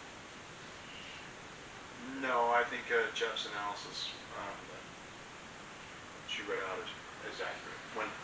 So Jeff came and asked me before he wrote the response to Jen, and I said probably better as a letter. However, I can't see because you don't want to be lobbying, you don't want to be using one government to impact another. All of that. But I didn't, when I read it, I'm like, that's not really, it's more supporting, kind of like supporting the groups kind of thing. So I thought it was fine. Whether it's done, like I said, at first blush, I was just sort of like, it's probably better as a letter, but is it prohibited to do this as a reso? No, it's fine. Sorry, I don't have any hurry with it either way. But I do take, I remember you, I do think, I agree that you would, if you you wanted to pass this or turn it into a letter or however you want to do this, is adding by interlineation without lending support or criticism to the entirety of House Bill blah blah blah. We, the City Council, nonetheless support Brennan. So you can temper it by not playing politics. Make sure you're not playing politics with supporting the entirety of the House Bill that is layered and other. And you're right, they load stuff into these things. Throw your mama from the train of kiss, you know, to try, and it ends up. Oh, sorry, I should have brought pork into that. Councilor Brennan? Paul, just to confirm, the legal process here, I've declared a conflict, I can still vote on it if a motion is called? Your conflict is, do you perceive you direct a pecuniary benefit directly by virtue of it? And the answer is, you don't. You happen to be in the position that if it is granted, I suppose you would get not taxed on it when you're 65 years of age. I don't know, I think that's pretty attenuated, but if you wanted to, if you believe it to be an economic benefit and you're voting by virtue of your status in that regard, just recuse yourself. It's easy enough. Well, hold on. But you both are in that boat. Yeah, that's what I'm like, then, what do you do? So I don't, you're right, I'm talking too much. Short answer is I don't believe that to be, you're not the decision maker on this. This is a resolution or a letter. So I can't see how this at all constitutes a material economic benefit that would preclude you from voting. And as a soon retired National Guardsman, I won't be eligible for a pension until 59 and a half. Yeah. I got a long ways to go. Mayor. I am at 59. I have a ways to go too. Hey, for those of us that are in our 50s, like, shut it. All right, council, what do you want to do? Right. Yeah. Brennan? I just would like to make a public comment to Councilwoman Wirkkala. If you're passionate about it, make a motion. And let what happens happen. Okay. All right. Mayor? Councilwoman Wirkkala. All right, so I'll make a motion to approve resolution of the City Council of Mountain Home supporting state legislation on exemption of income tax on military pensions. I need to add on there that no House bill number will be attached, and not only this statement, or this resolution, will be of support. Like Paul said, no. Councilman Brennan? Yeah, an overt statement that this is not lending support to the House bill itself. However, Second. It's been motioned and seconded. Any further discussion? Hearing none, I'll call for the question. Councilwoman Wirkkala. Aye. Councilman Brennan. Aye. Councilman Harjo. Facebook realm is going to have fun with this one. Nay, I can't sign any of the possibility. Sorry, Councilwoman Garvey. Nay. Okay. what'd you say? I said, I'm not voting. Oh, Well, I'm going to get beat up either way. I told you how I'd vote. I would vote for a letter of support. So, staying. then it fails. Mayor, Councilman Brennan. I don't have my intent would be to now make a motion for a letter of support. It's not written in front of us. The language would clearly have to change a little bit. Can we still vote on that? Or does it have to, do we have to see the letter first before we vote on it? I'm sure everybody's gonna wanna see it. So my, council, my thing is I'd like legal to draft the letter. If you're going to do a letter of support, so it dots the i's, cross the t's, legal, that way. Because someone could say something down the road, you know what I mean? And I'd rather be Paul's schnooker than ours. Hanging me out to dry. I got it. Councilman Brennan. although it may not be necessary, I'll make a motion to have Paul draft a letter with the assistance of Councilwoman Wirkkala on this topic. Second. The motion is seconded. Any further discussion? Councilman Harjo. One oddball suggestion that popped in my head. What if we looked at this as a community issue, and as well, if this body so chose to exercise our MOU with Military Affairs Committee and sign a letter of support as the MAC, the City Council, the Mayor, to the effect of we support legislation that reduces the income tax of veterans in Idaho. I like it. Obviously, we have a vote, and that wasn't a part of the motion. You wanna, would you like to stand on your motion, or? For clarification, it's essentially just bringing in Mac with us as a dual. You got the mayor, you got council, you got Matt. What's the, how long will it take to,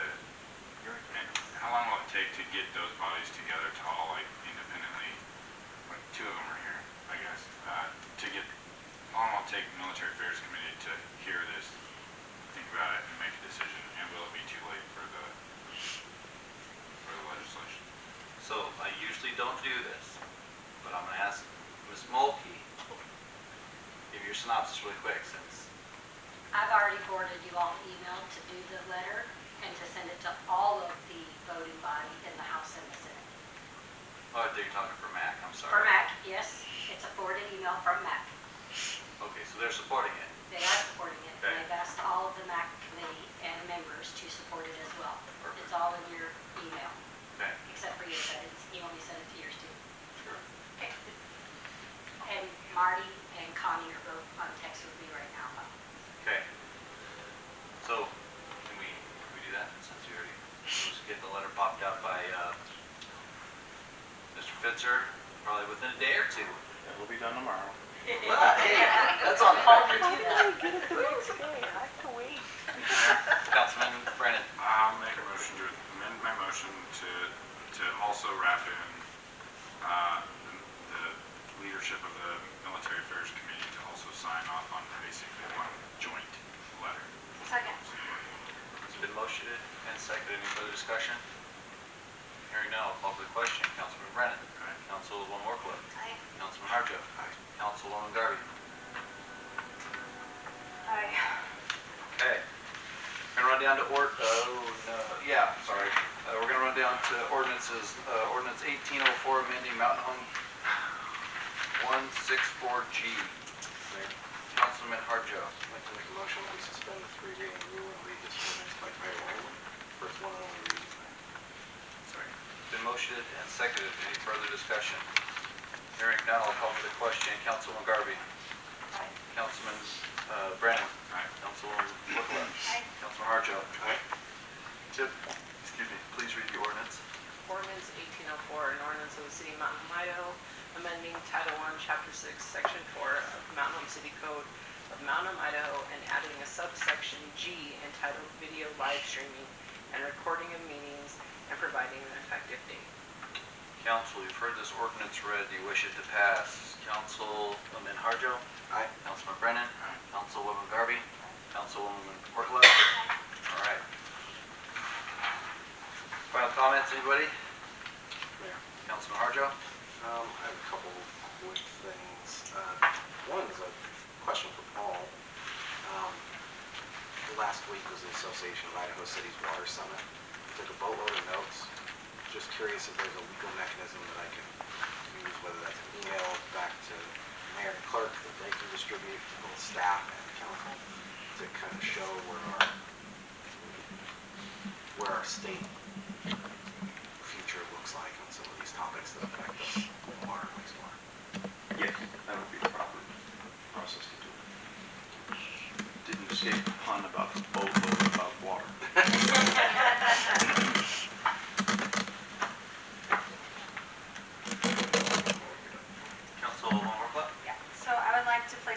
meeting agenda for February 11th, an LID1 fiber update.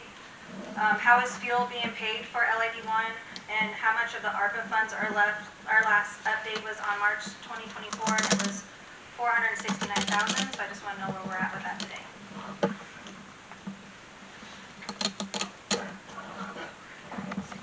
I will support her request to have that on the agenda. There you go. Mayor. Just like that. Voila. Beautiful thing.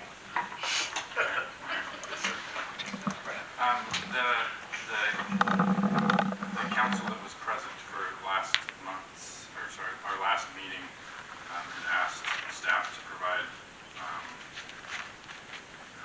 regular updates for any new gained information on the dispatch contract.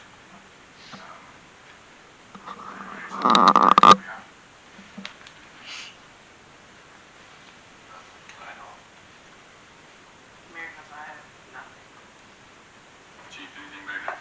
Nothing new. I canceled 2 meetings on Friday because of the funeral. I would have had more information after that. Okay. Mayor, I don't know if you were here at this part, but can you make that a regular, like, staff update on the agendas moving forward? And then I am very well aware that a lot of people are mad at me and some of the others of us up here. So I'm going to address it head on, is that for the citizens listening, but most importantly the city staff that are listening or may tune in, I need to clarify some misinformation. There was sentiment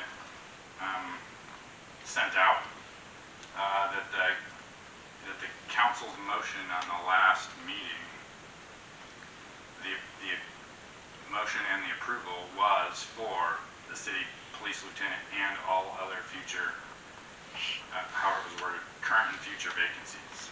That is factually incorrect. Although there was a lot of conversation that occurred up here, the motion was strictly for one position in the city.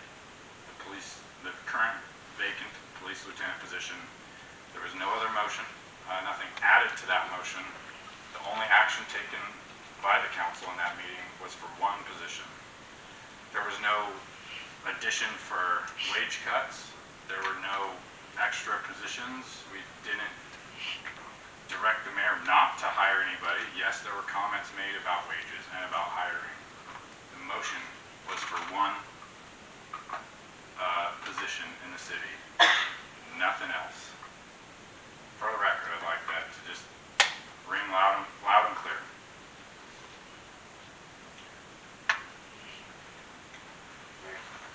Councilman Harjo.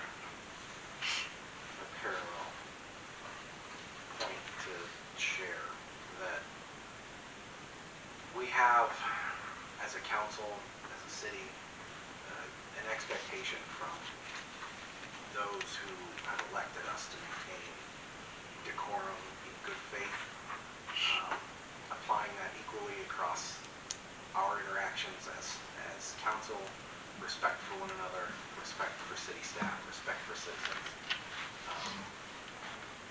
We undoubtedly got off base in some of that discussion the last time, and it's undoubtable that there were city staff that were hurt.